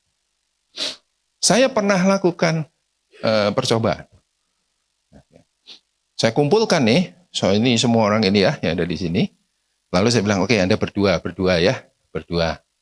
Sekarang saya beri 5 menit pertama. Si A, salah satu pihak, ya kan, coba ceritakan sebuah masalah. curhatlah, ya kan? Untuk hal-hal yang mungkin dia mau buka ya. Kalau yang personal kan nggak usah gitu. 5 menit ya. Coba Anda curhat, ngomong tentang permasalahan Anda kepada teman Anda di sebelah Anda. Mulai sekarang, stopwatch jalan, ya. Saya nggak dengerin satu-satu, tapi saya cuman karena semua harus ngomong, kan kerasa dong, ruangan itu jadi riuh kan, semua ngomong. Itu menit pertama sampai menit kelima, kan. Kalau nggak di stop, itu keriuhannya tetap sama. Ya stop. Sekarang orang kedua, ya. Coba Anda kasih nasihat tuh kepada orang yang pertama. Coba kasih solusi deh dari yang tadi, nasihati kalau curhat ya, terus kasih advice ya kan, begini begitu. 5 menit ya, saudara-saudara, mulai 5 menit. Menit kelima nggak hilang kan riuhnya. Jadi tuh nasihatnya panjang banget tuh ya, kan ya. Mestinya lu beginilah gitu ya gitu. Saya nggak dengerin satu-satu, tapi sekarang saya balik. Orang pertama, yang kedua tadi, sekarang yuk giliran curhat. Nah, masalahnya 5 menit. Riuhnya sama. Sekarang saya balik. Ke orang yang kedua hari ini, saya minta Anda bertanya. Maksudnya apa Pak? Bertanya. Jadi nggak boleh memberi solusi. Nggak boleh. Tanya. Perjelas itu tadi. Masalahnya apa dan semacam ya. Pokoknya nanya. Nggak boleh ngasih advice. Nggak boleh ngasih jawaban. Nggak boleh ngasih solusi. Mulai dari sekarang. Tahan 2 menit. Habis 2 menit, sunyi senyap. Terus saya bilang, masih 3 menit Bapak Ibu. Masih 3 menit. Ayo mulai lagi, nanya. Diem. Ya, terus saya tanya, kenapa masih 3 menit? Udah habis Pak pertanyaannya. Mau nanya apa lagi Pak ya? Itu kan saya di situ ya. Nah bertanya, kan itu tuh. Memelihara keingintahuan ini menjadi sesuatu yang penting. Ya, ya. Anak-anak kita perlu kita ajar untuk itu tadi. Hari ini saya pikir mereka sudah punya keingintahuan kan. Tapi problemnya adalah bagaimana memelihara. Kan musuh dari keingintahuan itu apa? Kesombongan. Kenapa kita tidak bertanya lagi? Karena kita sudah merasa tahu. Betul ya? Kenapa kita tidak mempertanyakan lagi? Karena kita sudah merasa benar. Sini. Maka musuh dari keingintahuan itu adalah kesombongan. Makanya kalau kita orang sudah makin dewasa dan makin tua, ya kan? Karena kita punya pengalaman banyak, kan ya? Kita merasa bahwa kita sudah banyak makan asam garam, bukan ya? Sampai muntah-muntah tuh kita makan asam garam ya, bukan ya? Jadi udah nggak usah nanya. Sekarang saatnya apa? Tanyalah pada saya akan memberi jawab. Nah itu keingintahuan mati. Nah, kan jadi untuk memelihara keingintahuan gimana? Satu, kan, kalau mereka ingin tahu, jangan dipotong. Kan ya? Memang ada keingintahuan yang membuat kita jadi juga deg-degan. Betul kan ya? Tinggal kita carikan jalannya, ya kan? Tapi jangan ditutup. Karena sekali ditutup, ya, kalau itu sering dilakukan, maka orang merasa bahwa, anak itu merasa bahwa keingintahuan itu sesuatu yang jelek. Sesuatu yang salah. Bahkan mungkin menjadi sesuatu yang berdosa. Gitu ya. Nah, kalau itu yang terjadi, kan? Itu yang kadang-kadang juga saya bicara dengan para hamba Tuhan ya, di situ ya. Kalau ada orang-orang yang mempertanyakan iman itu gimana ya? Sesat nih anak. Aduh, gimana ya? Oh, ada murid gua kayak gini ya. Sesat nih gitu. Enggak, kan? Ya kan? Itu bagian dari keingintahuan, betul kan ya? Dan kita perlu cari cara untuk bisa membuat mereka menemukan ya, jawaban dari keingintahuan itu. Yang kedua, kan, jaga untuk tidak sombong. Kan ya? Kesombongan itu musuh utama dan musuh pertama dari keingintahuan. Berikutnya, kan, adalah kemampuan menemukan. Jadi kalau sudah digorong, ya boleh, ingin tahu gitu kan ya. Tapi dia tidak bisa menemukan untuk menjawab atau memenuhi keingintahuan, dia frustasi. Ya kan? Dia ada banyak pertanyaan, tapi dia tidak punya kemampuan untuk menemukan. Ya kan ya, di situ. Nah itu dia akan frustasi. Nah dalam konteks ini misalnya kita bisa fasilitasi lagi. Ya kan? Kita juga nggak bisa tahu kan. Di situ hari ini beberapa teman ngomong, oh sekarang orang tua aman nih, pakai chat GPT. Pengen tahu, nggak tahu, sana tanya sama Om chat GPT sana tuh. Nah itu ya. Ya mungkin sebagian bisa menolong ya di situ. Mereka cuma nanya terus keluar jawabannya kan di situ ya. Yang kadang-kadang kalau orang tuanya baca juga, keren juga ya di situ ya. Gue juga nggak tahu nih ya. Ternyata begini gitu ya. Ya pada batas-batas tertentu bisa. Tapi tidak harus begitu. Ya. Temukan sama teman-teman Bapak Ibu yang bisa menjawab. Beberapa teman saya begitu.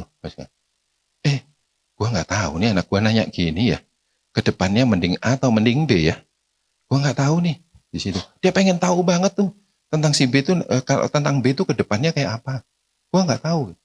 Sama lu ya. Gue ajak teman anak gue ketemu lu ya. Ngomong ya. Kan bisa tuh. Ya kan? Itu pas kebetulan bagian itu saya tahu ya kan. Nah, kebalikannya kan bisa juga kan. Saya bilang ini giliran gue nih. Anak gue nanya ini gue nggak tahu. Tolong dong ngomong sama lu deh gitu ya. Nah bentuk-bentuk seperti itu bisa juga. Kan? Itu salah satu cara untuk memfasilitasi mereka, menolong mereka menemukan jawaban. Merangkul ruang gagal. Kan ya, ini saya karena waktu saya mesti cepat. Merangkul ruang gagal. Eksplorasi menemukan tuh pasti akan ketemu ruang gagal. Kan ya. Kita akan merayakan keberhasilan atau merayakan kegagalan? Keberhasilan. Ya. Kegagalan dirayakan nggak? Tapi mungkin perlu loh, kan? Sekali-sekali kita merayakan kegagalan, ya, supaya orang merasa bahwa kegagalan itu bukan kiamat, ya kan? Kegagalan itu juga perlu dirayakan. Karena apa? Dari kegagalan itulah saya bisa belajar sesuatu, ya kan? Tapi yang nggak harus setiap kali gitu, ya. Dapat berapa tes? 4 gagal ya. Nah, makan-makan yuk kita nanti sore ya. Merayakan kegagalan gitu ya. Lah kalau itu dilakukan terus menerus Mas Glenn, maka dia bilang kayaknya mending gagal deh daripada sukses ya. Ya ada di situ gitu. Tapi Mas Glenn bisa memilah ya dengan pola-pola seperti itu, tidak seperti itu. Tapi artinya gini loh, kegagalan itu menjadi suatu bagian yang biasa dalam kehidupan kita. Mas Glenn ya. Eksplorasi itu ya memang begitu. Anda ingin tahu, dapat, nyoba, gagal, fine. Paling tidak sekarang Anda tahu, gitu kan? Dulu anak saya itu pengen apa? Saya lupa tuh satu-satu tuh. Dia coba gitu ya.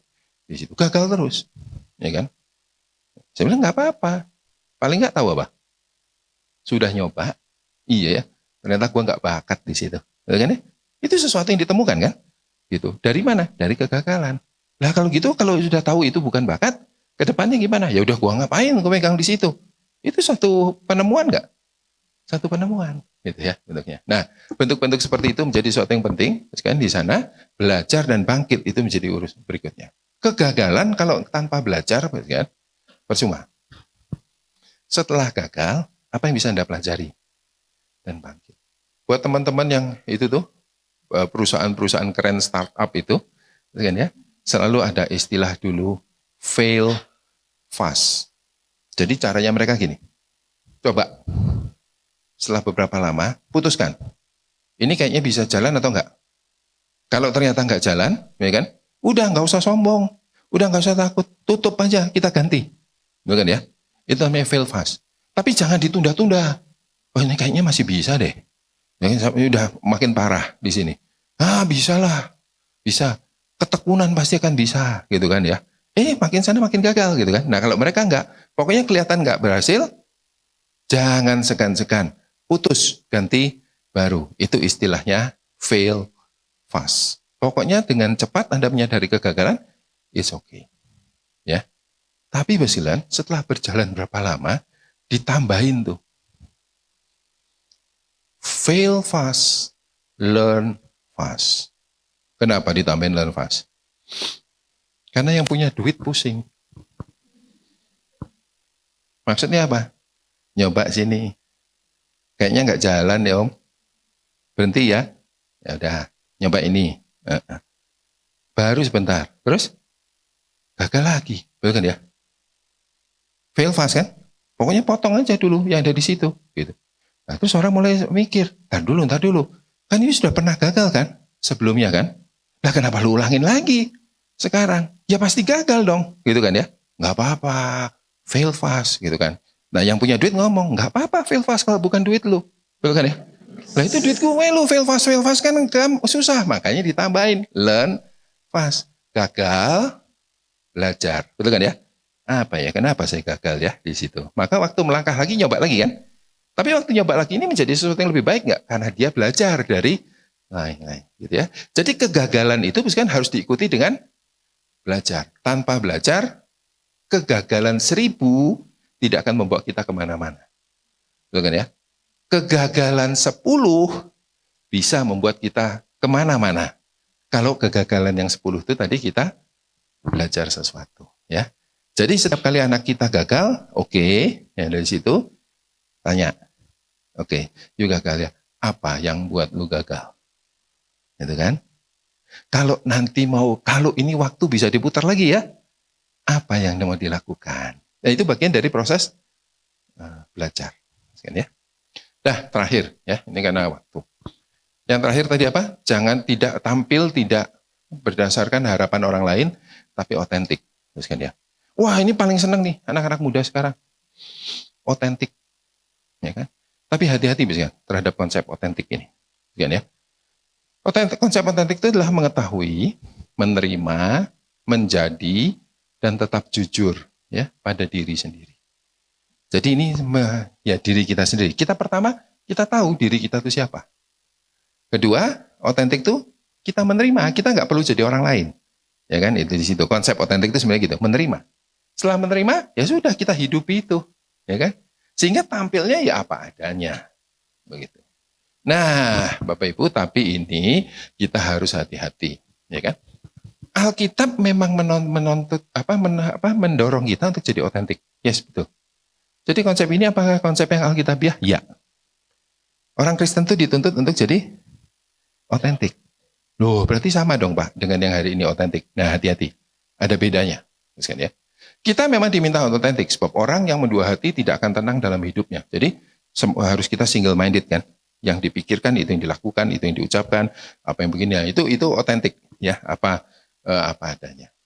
Nah, prosesnya memang kita perlu menyadari dulu siapa kita. Tapi dalam memeriksa diri kita, kan, ya kan, itu harus di dalam terang firman Tuhan. Karena memeriksa diri, misalnya, tanpa firman terang Tuhan, hanya berhenti sampai kita menerima, ya saya manusia berdosa. Titik. Betul kan ya? Ya sudah. Sampai di titik itu. Nah, tapi di dalam terang firman Tuhan kita bisa sadar ya, bahwa diri kita hari ini itu akan diubahkan oleh Tuhan. Ada proses transformasi. Kan ya? Jadi kita tuh artinya gini, aduh saya ini memang pemarah. Ya kan? Di situ. Mari kita periksa diri kita. Ya. Kita pemarah. Terus? Kalau sudah diperiksa diri dan tahu kita pemarah, gimana? Ya sudah. Ya sudah, memang pemarah sih. Kan katanya harus menerima tadi. Udah menerima apa? Tampilkan apa adanya. Ya kan? Ya sudah, saya jadi pemarah. Saya sadar kok memang saya itu dari dulu pemarah kok, ya kan ya? Otentik nih ya. Gitu. Ya jadi saya pemarah gitu. Nah, itu bukan konsep otentik kita, Mas sekalian. Bukan ya? Dan tapi itu yang konsep dunia itu mengatakan begitu, ya kan? Jadi apapun yang terjadi pada diri Anda, ya kan, tampilkan, bukan ya? Nah, tampilkan apa adanya. Tidak ada perubahan dalam diri Anda, sudah biarkan saja apa adanya, tampilkan di sana. Lah kalau orang nggak terima, itu pemarah. You harus berterima. Otentik soalnya. Katanya minta otentik. Saya otentik, saya pemarah. Ya tapi you pemarah. Lalu kenapa nggak bisa terima? Kalau saya otentik, ya kan? Kacau tuh dunia ya dalam pengertian itu, kan ya. Maka apa sekarang ini menjadi penting, ya kan? Dalam konsep Kristen, setelah kita sadar bahwa kita itu pemarah ya dan sebagainya, ada konsep menyangkal diri dan ada konsep pembaharuan dari Tuhan. Betul kan ya? Jadi kita berusaha untuk mengatakan, ya ini dalam terang firman Tuhan ini enggak benar. Bukan ya? Tuhan ubahkan ini. Tuhan ubahkan ini. Jadi setelah ada transformasi, Bapak sekalian, maka kita tetap otentik. Kita tetap otentik. Kita menampilkan diri kita apa adanya. Tapi yang kita tampilkan adalah diri kita yang sudah diubah oleh Tuhan. Ya. Jadi otentiknya itu bukan seperti sudah terima apa adanya, bukan ya? Di situ dosa nggak dosa, baik nggak baik, sudah itu yang kita tampilkan, enggak. Dalam terang firman Tuhan kita tahu, ya Tuhan ini saya. Dan ini ada problem nih, karena ini bertentangan dengan firman Tuhan, gitu kan? Tuhan ubahkan saya. Setelah Tuhan ubahkan saya akan tampilkan itu. Jadi tetap otentik kan? Tapi otentiknya itu terjadi setelah ada perubahan di dalam diri kita. Nah, Bapak Ibu, ini konsep otentik yang secara Kristiani. Anak-anak kita harus otentik nggak? Harus otentik. Apalagi sebagai pemimpin masa depan dia harus otentik. Otentik, Mas kan ya. Tapi otentik itu adalah otentik setelah dia mengalami transformasi dari Tuhan. Proses transformasinya harus ada, baru dia otentik. Bukan ya? So, apa yang harus kita lakukan sebagai orang tua? Menolong mereka untuk bisa mendapatkan transformasi dari Tuhan. Bukan ya? Kita percaya bahwa setiap manusia yang dilahirkan berdosa. Pasti ada natur dosanya kan di situ. Bagaimana ya untuk ini ditransformasi oleh Tuhan supaya waktu nanti dia otentik menampilkan apa adanya, itu bukan tipuan, itu bukan topeng, itu memang dirinya. Ya kan? Kenapa kok menjadi dirinya? Ya karena dirinya sudah diubahkan. Ya. Tugas kita sebagai orang tua adalah menolong mereka untuk dekat dengan Tuhan dan mengalami transformasi. Nah, saya pikir sampai situ dulu. Udah kepanjangan. Silakan kalau ada pertanyaan.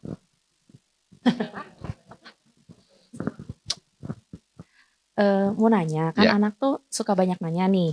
Tapi kan kita sebagai parents juga banyak ketidaktahuan sebenarnya. Nah, misalnya nih pas anak nanya, terus aku tuh jawab gitu, mami juga nggak tahu, kita cari tahu sama-sama gitu. Nah kalau kayak gitu jadi memutuskan rasa keingintahuannya enggak gitu. Maksudnya itu respon salah atau benar, karena saya biasanya kayak gitu karena memang udah nggak tahu gitu. Ya. gitu. Nggak Ya, apa-apa. Oh gitu. Karena prosesnya kan sebenarnya kita tidak mengatakan bahwa kalau kita jawabannya adalah gini ya. Kalau jawabannya gini. Nanya kok gitu sih? Ngapain sih nanya yang gitu-gitu? Nah itu memutus. Betul kan ya? Di situ. Nanti deh kalau udah gede lah baru mikirin yang kayak gitu-gitu. Itu mutus, betul kan ya? Tapi kalau kita ngomong tadi misalkan apa? Aduh itu pertanyaan bagus ya. Saya juga nggak ngerti tuh. Yuk kita cari bersama. Nah kata kuncinya di sini kan? Kata kuncinya di sini. Yuk kita cari bersama. Artinya saya tidak memutus, ya kan? Saya nggak tahu. Yuk kita cari bersama. Yuk kita cari yuk di internet barengan yuk. Gitu kan ya? Yuk kita tanya sesuatu yang kayak gini. Nggak apa-apa. Itu justru sebuah respon yang menurut saya baik. Karena apa? Satu, sekalian, itu mengajarkan otentik juga kan. Dalam pengertian yang sangat sederhana. Saya nggak tahu, saya ngomong nggak tahu. Bukan ya? Tapi saya waktu nggak tahu tidak memutus Anda loh. Ya, itu oke. Nggak masalah. Sama sekali tidak masalah. Jadi berikutnya Bu, langsung cari tahu jawabannya. Iya. Begitu ya Pak ya. Supaya nanti Kata anaknya cari jangan tahu terputus bersamanya rasa itu. ingin tahunya. Ya. Ada lagi dari orang tua yang ingin bertanya, silakan. Ada satu pertanyaan. Jadi kalau tadi Bapak menguraikan leadership yang born gitu ya Pak ya. Mungkin di keluarga saya mengalami itu. Jadi saya melihat papa saya tergabung di organisasi banyak sekali. Dan saya juga secara dari kelas 1 SD itu udah tertarik banget untuk jadi ketua kelas atau jadi apa. Sampai mungkin saat ini ya kejeblos. Kejeblos gimana Bu? Kejeblos sampai nanti SMA kayaknya. Terlibat di organisasi sekolah begitu. Nah kemudian anak saya ada 2, masih kecil sih Pak, masih SD kelas 3, satu lagi di TK. Dan mereka kayaknya cukup bangga gitu. Wah mami sibuk nih di sekolah dengan kegiatan ini dan kegiatan itu. Dan mereka senang kalau misalnya ngelihat saya menjelaskan gitu. Kadang-kadang kita kalau lagi organisasi kita harus begini, harus memimpin, begini. Nah anak saya itu karakternya yang pertama dan yang kedua senang sekali memimpin, tapi hanya di rumah. Jadi kalau di kayak istilahnya jago kandang gitu ya Pak ya. Ketika dia ke masyarakat, ke sekolah, dia menjadi anak yang sangat malu-malu gitu. Takut untuk bertanya, takut untuk ini. Padahal di rumah itu aduh kayak macan gitu. Nggak ditanya pun dia langsung mengaum gitu ya. Jadi saya juga ini kenapa ya gitu, apa yang salah gitu. Karena yang saya ajarkan ini masih menurut saya kayak kalau ada apa-apa ayo kita tanya. Kalau ada yang nggak jelas ayo kita cari. Kamu harus berani, kamu harus ini. Semua encouragement sudah diberikan, tapi tampaknya dia kayaknya di rumah tuh kayaknya oke banget. Cicinya memimpin adiknya dengan sangat-sangat sukses gitu. Harus nurut, harus segala macam gitu. Kemudian anak saya yang pertama dia ikutan inline skate gitu kejuaraan. Tapi dia begitu lihat lawannya dari tim yang lebih, maksudnya yang sering menang, dia langsung, udahlah pasti dia yang menang mami. Kenapa? Kamu kan juga latihan, saya bilang gitu. Enggak. Klubnya mereka itu lebih bagus, lebih ini, udah biarin aja mereka menang. Jadi usaha dia yang selama kita udah ini gejot gitu, kayaknya sia-sia Pak, karena dia merasa itu bukan tempat saya untuk menang gitu, saya nggak bisa. Tapi ketika dia lawan timnya sendiri, wah saya harus juara gitu. Nah jadi bagaimana caranya supaya kita tuh sebagai ini kemitraan juga mendorong, bukan seperti atasan bawahan gitu ya Pak ya, harus kayak tentara gitu Tapi gimana juga kita encourage dia supaya yaitu saya sering bilang ke anak saya, kamu jangan kayak pakai topeng nih, di rumah kayak macan, di luar kayak kelinci gitu. Kan kayak jadi bingung gitu takutnya orang-orang gitu Pak pertanyaannya. Kalau dari pertanyaannya kenapa ya kok di rumah itu dia kelihatannya menunjukkan semua potensi yang baik, tapi kok begitu masuk ke arena yang lain, kok nggak kelihatan nih semuanya gitu kan di sana. Nah itu kalau ditanya itu mungkin akan ada banyak penyebab ya Bu ya di situ. Artinya bisa saja itu sesuatu yang penyebabnya multiple ya dalam hal itu. Tapi bisa juga ada beberapa hal lain. Ini contoh saja, Mas Ken ya. Contoh, bukan artinya saya mengatakan bahwa ini pasti penyebabnya. Ya. Tapi bisa juga, Mas Ken, itu tinggal masalah kepercayaan diri.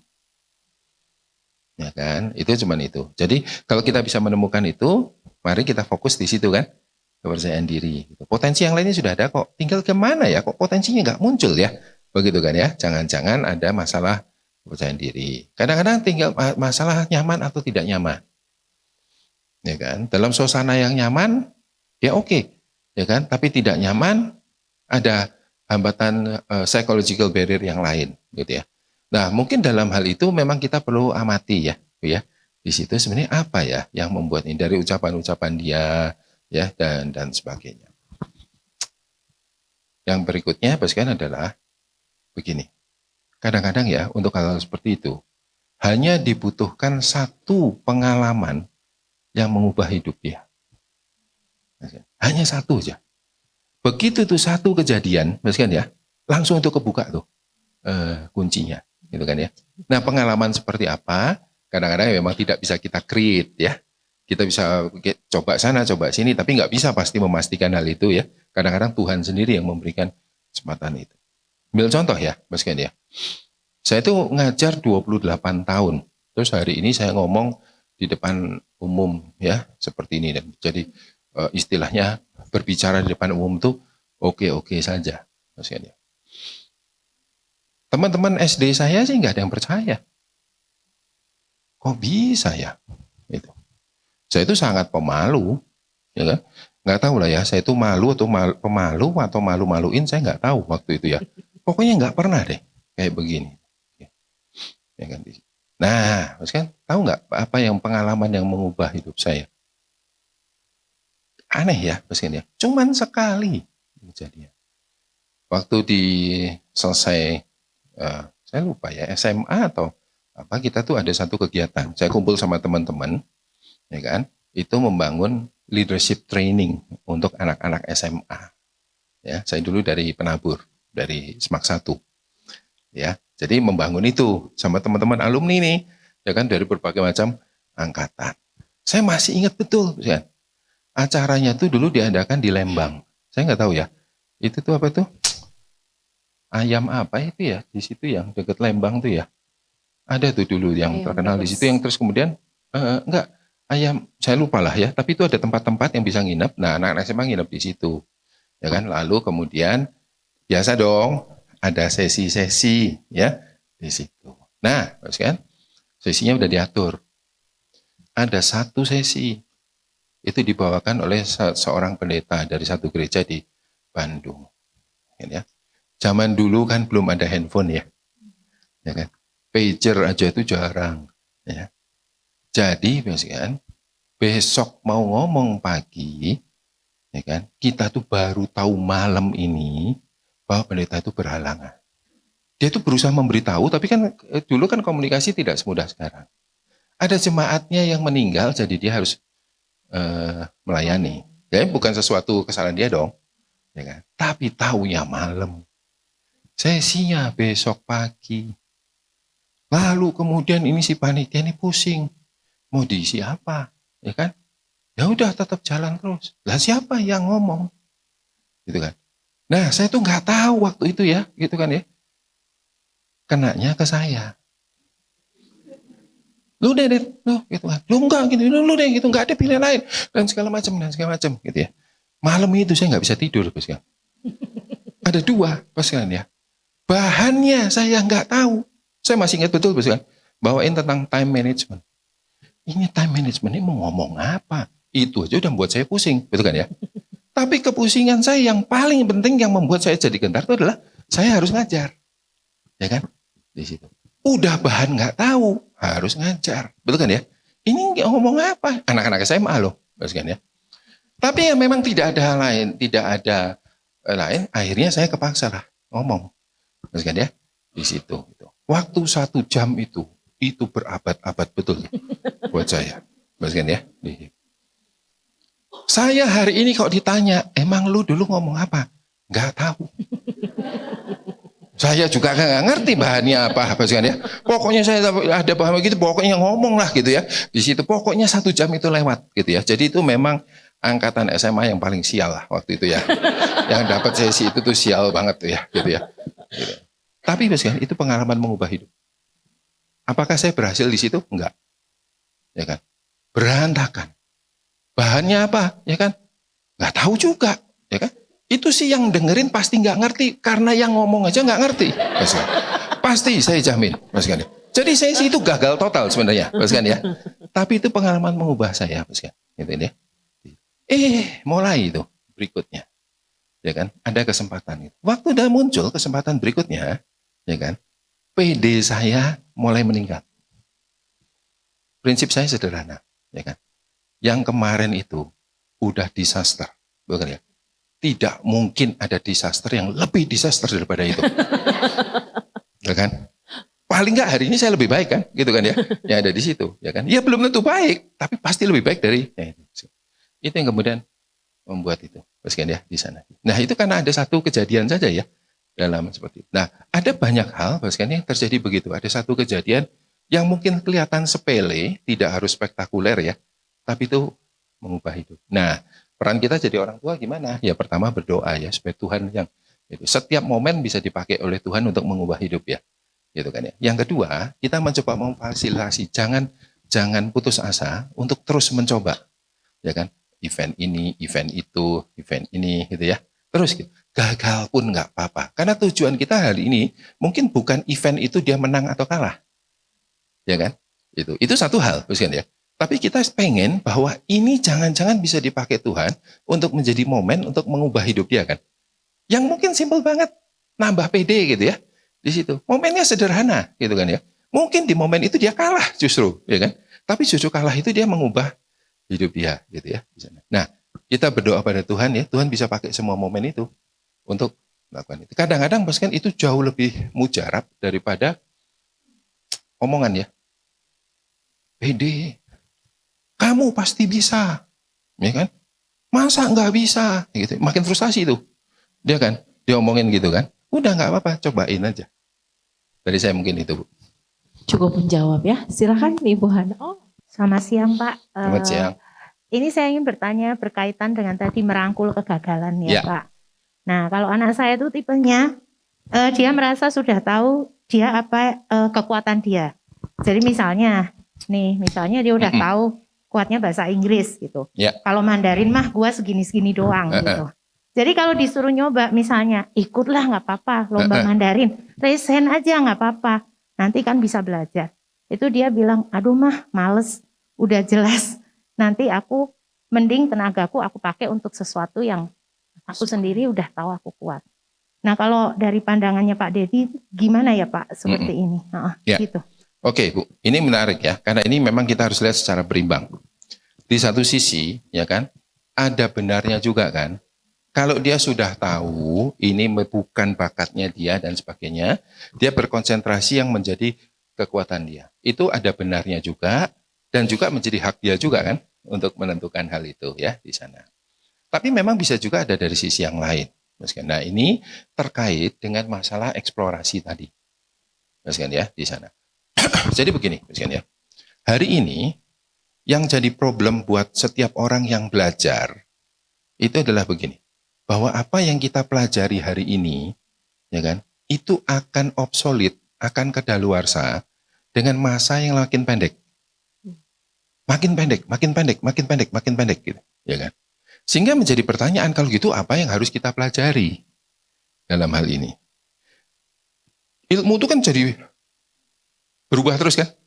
Ya. Kadang-kadang kita harus mempelajari ini, mempelajari itu. Gitu. Kita nggak tahu anak kita tuh harus belajar apa di kemudian hari. Nggak pernah kebayang sama kita. Nah, sekarang gimana caranya supaya nanti waktu mereka berhadapan dengan ilmu-ilmu baru itu, mereka bisa belajar yang baru. Ya. Nah, ini kuncinya.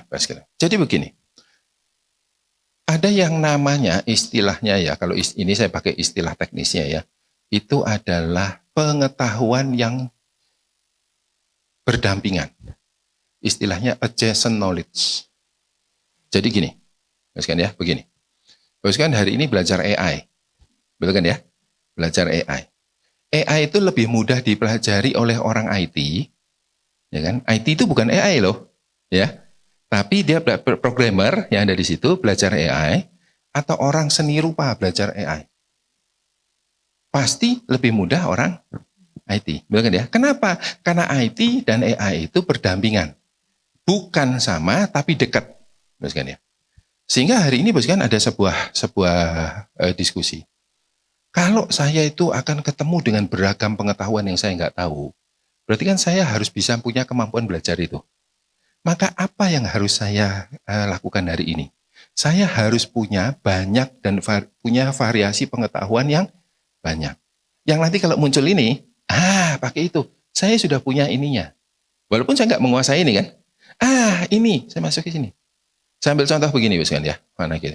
Kalau bos kalian mempelajari warna ungu dari merah, bisa nggak? Bisa, karena ungu itu ada merahnya. Betul kan ya? Di situ. Tapi belajar warna ungu dari kuning, setengah mati. Betul kan ya? Nah, siapa yang tahu bahwa yang nanti keluar itu adalah kuning atau hijau? Nggak ada yang tahu. Betul kan ya? Tapi kalau saya punya warna merah dan kuning, maka waktu muncul ungu, saya bisa. Betul kan ya? Waktu muncul hijau, saya bisa. Kenapa? Saya punya basicnya yang kuning. Betul kan ya? Nah, ini terlepas dari bahasa Mandarin atau yang lain ya. Betul kan ya? Sebenarnya salah satu poin penting buat kita ke depannya betul kan adalah punya banyak warna ini nih. Nggak usah menguasai, nggak usah jadi sangat luar biasa. Tapi dia punya pengetahuan ini. Ya. Kenapa? Jagain ke depannya ya. Keluar kuning, keluar hijau, keluar ungu, ya kan di situ supaya mereka bisa masuk. Jadi kadang-kadang waktu kita ajak mereka untuk belajar, ya kan, itu sama sekali bukan untuk mastery, bukan untuk benefit hari ini, ya kan. Tapi hanya untuk seolah-olah menanam benih di otaknya, ya kan ya. Itu saya ketemu ya. Kalau kita belajar bahasa Mandarin, misalnya ya, belajar bahasa Jepang gimana? Relatif lebih mudah daripada orang yang tidak pernah sama sekali gitu, ya kan? Karena kan Jepang juga ada dasarnya di situ, ya kan? Nah itu contohnya, gitu. Jadi mungkin kita bisa ajak mereka, tujuannya bukan untuk mastery, bukan untuk benefit dari ini kan, hanya untuk punya benih, ya, yang suatu hari nanti mungkin kepake. Itu menjadi diskusi lebih lanjut ya. Anak kita tuh mending spesialis atau mending generalis? Itu jawabannya satu sesi sendiri. Jadi, karena kita nggak bisa jawab sesederhana spesialis atau generalis. Seminar selanjutnya ya Pak ya? Ya. Silakan. Ada satu pertanyaan lagi. Ya silakan Pak. Mungkin ini pertanyaan terakhir, ada lagi yang mau bertanya? Pak Dedi, saya mau nanya, jadi saya tuh dengan judul Shaping Future Leader, saya sebenarnya ngelakuin beberapa kebiasaan kecil untuk anak-anak, kayak saya udah nggak pernah lagi kamu makan ini ya, enggak. Kamu mau makan ini atau ini? Itu udah satu. Terus kedua, saya suruh dia mimpin doa. Terus sekarang juga lagi disuruh untuk udah tidur sendiri. Nah, ada kebiasaan-kebiasaan lain nggak yang biasanya mumpun masih kecil itu di Yang bisa ini gitu, dilatih ya? dilatih dari hal-hal kecil yang ada di rumah. Ya. Itu aja sih. Sebenarnya Pak, menurut saya begini. Jadi gini, tiap keluarga juga mungkin punya tradisi kan, yang ingin diberikan kepada anaknya, itu kan ya. Nggak apa-apa, lakukan itu. Tidak harus bahwa aktivitasnya semua sama, ya kan. Jadi Bapak sekalian, kita nggak perlu terlalu khawatir dengan begini. Aduh, apalagi ya, aktivitas apa, kegiatan apa yang dipentingkan, ya kan ya. Karena kalau Bapak Ibu mikir situ, ya kan, kita yang orang tua yang frustasi dan stres, betul kan ya? Waduh, gimana nih mempersiapkan anaknya? Aktivitas apa lagi, gitu ya? Saya lebih suka untuk menjalankan itu secara natural. Natural itu begini, ya contohnya ya. Tadi, ya kebiasaan. Saya mulai melatih, pokoknya setiap mau makan kita doanya gantian. Misalkan gitu ya di situ. Fine, nggak apa-apa, lakukan aja. Nah, sekarang kaitkan dengan leadership ya. Menurut Bapak Ibu ya, kalau saya punya tradisi itu di rumah dan anak itu latihan berdoa, mimpin doa makan ya, bergantian. Kira-kira terkait dengan leadership itu melatih apa ya? Berani ya. Tuh berani, betul kan ya?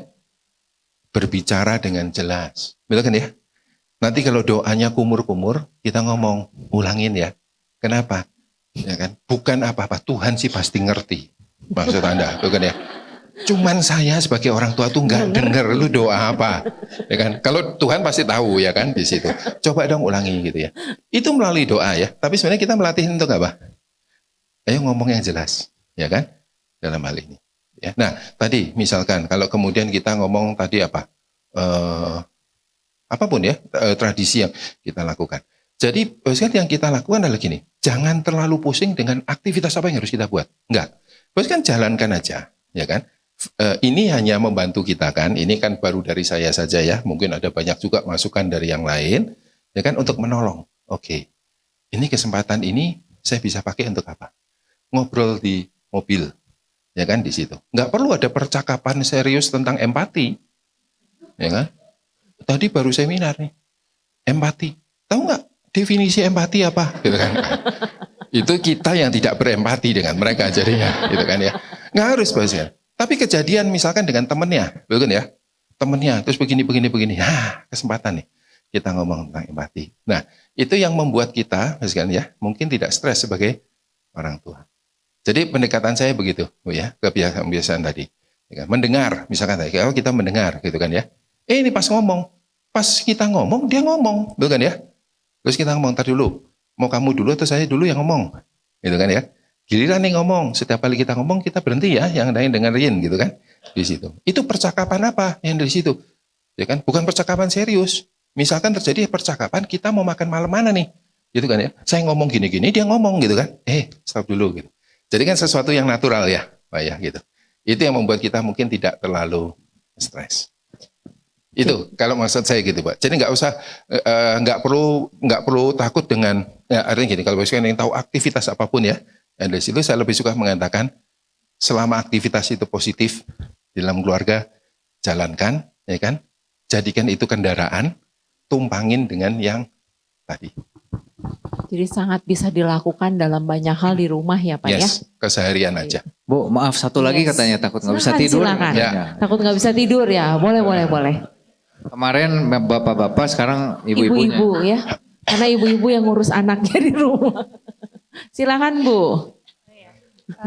Silakan. Soal yang menanam banyak warna tadi, Pak. Kebetulan kalau anak saya posisinya sekarang dia sampai saat ini ya sudah memilih jalur Pak. Jadi memang sudah ketahuan dia anak saya tenis Pak. Dan dia sudah mau jadi atlet junior lah itu. Dia sudah posisinya sudah di situ.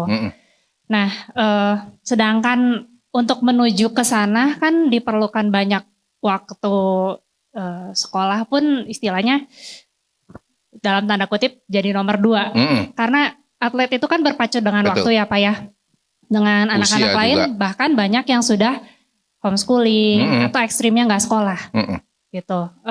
Nah, gimana sebagai orang tua, apakah memang fokus ke situ atau apakah dengan yang tadi menanam banyak warna, tapi kan nggak mungkin gitu, sedangkan yang ini tuh kayak butuh pengorbanan, butuh waktu, energi gitu kan ya. Jadi gimana gitu Pak menurut Bapak gitu?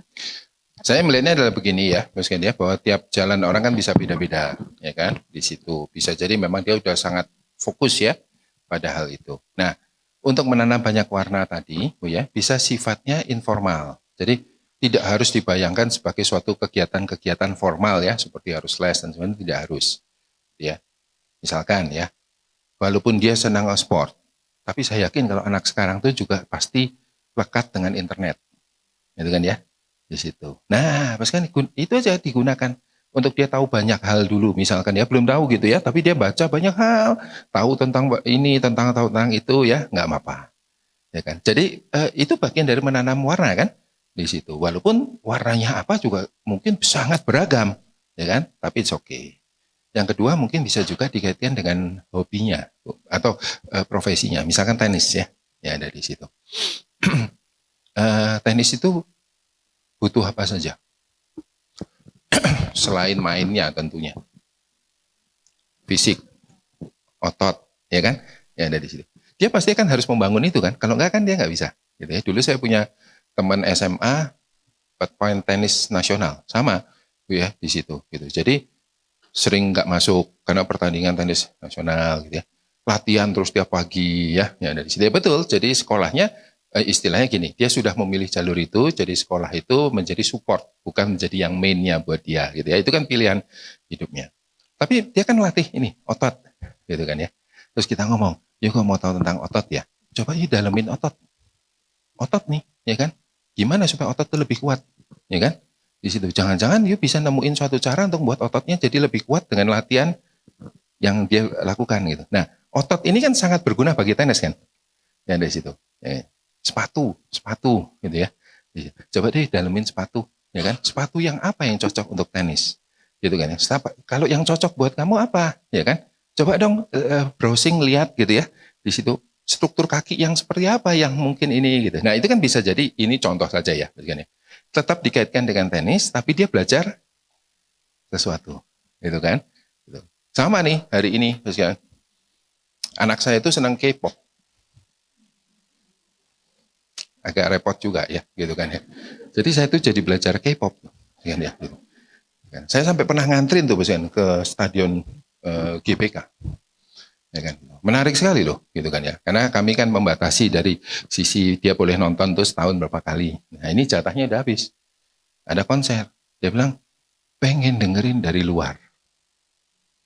Saya bilang. Dulu waktu kami tinggal di Singapura tuh gitu, kan ada kebiasaannya di stadium tuh kalau ada gitu, dia tinggal dengerin dari luar, ya kan.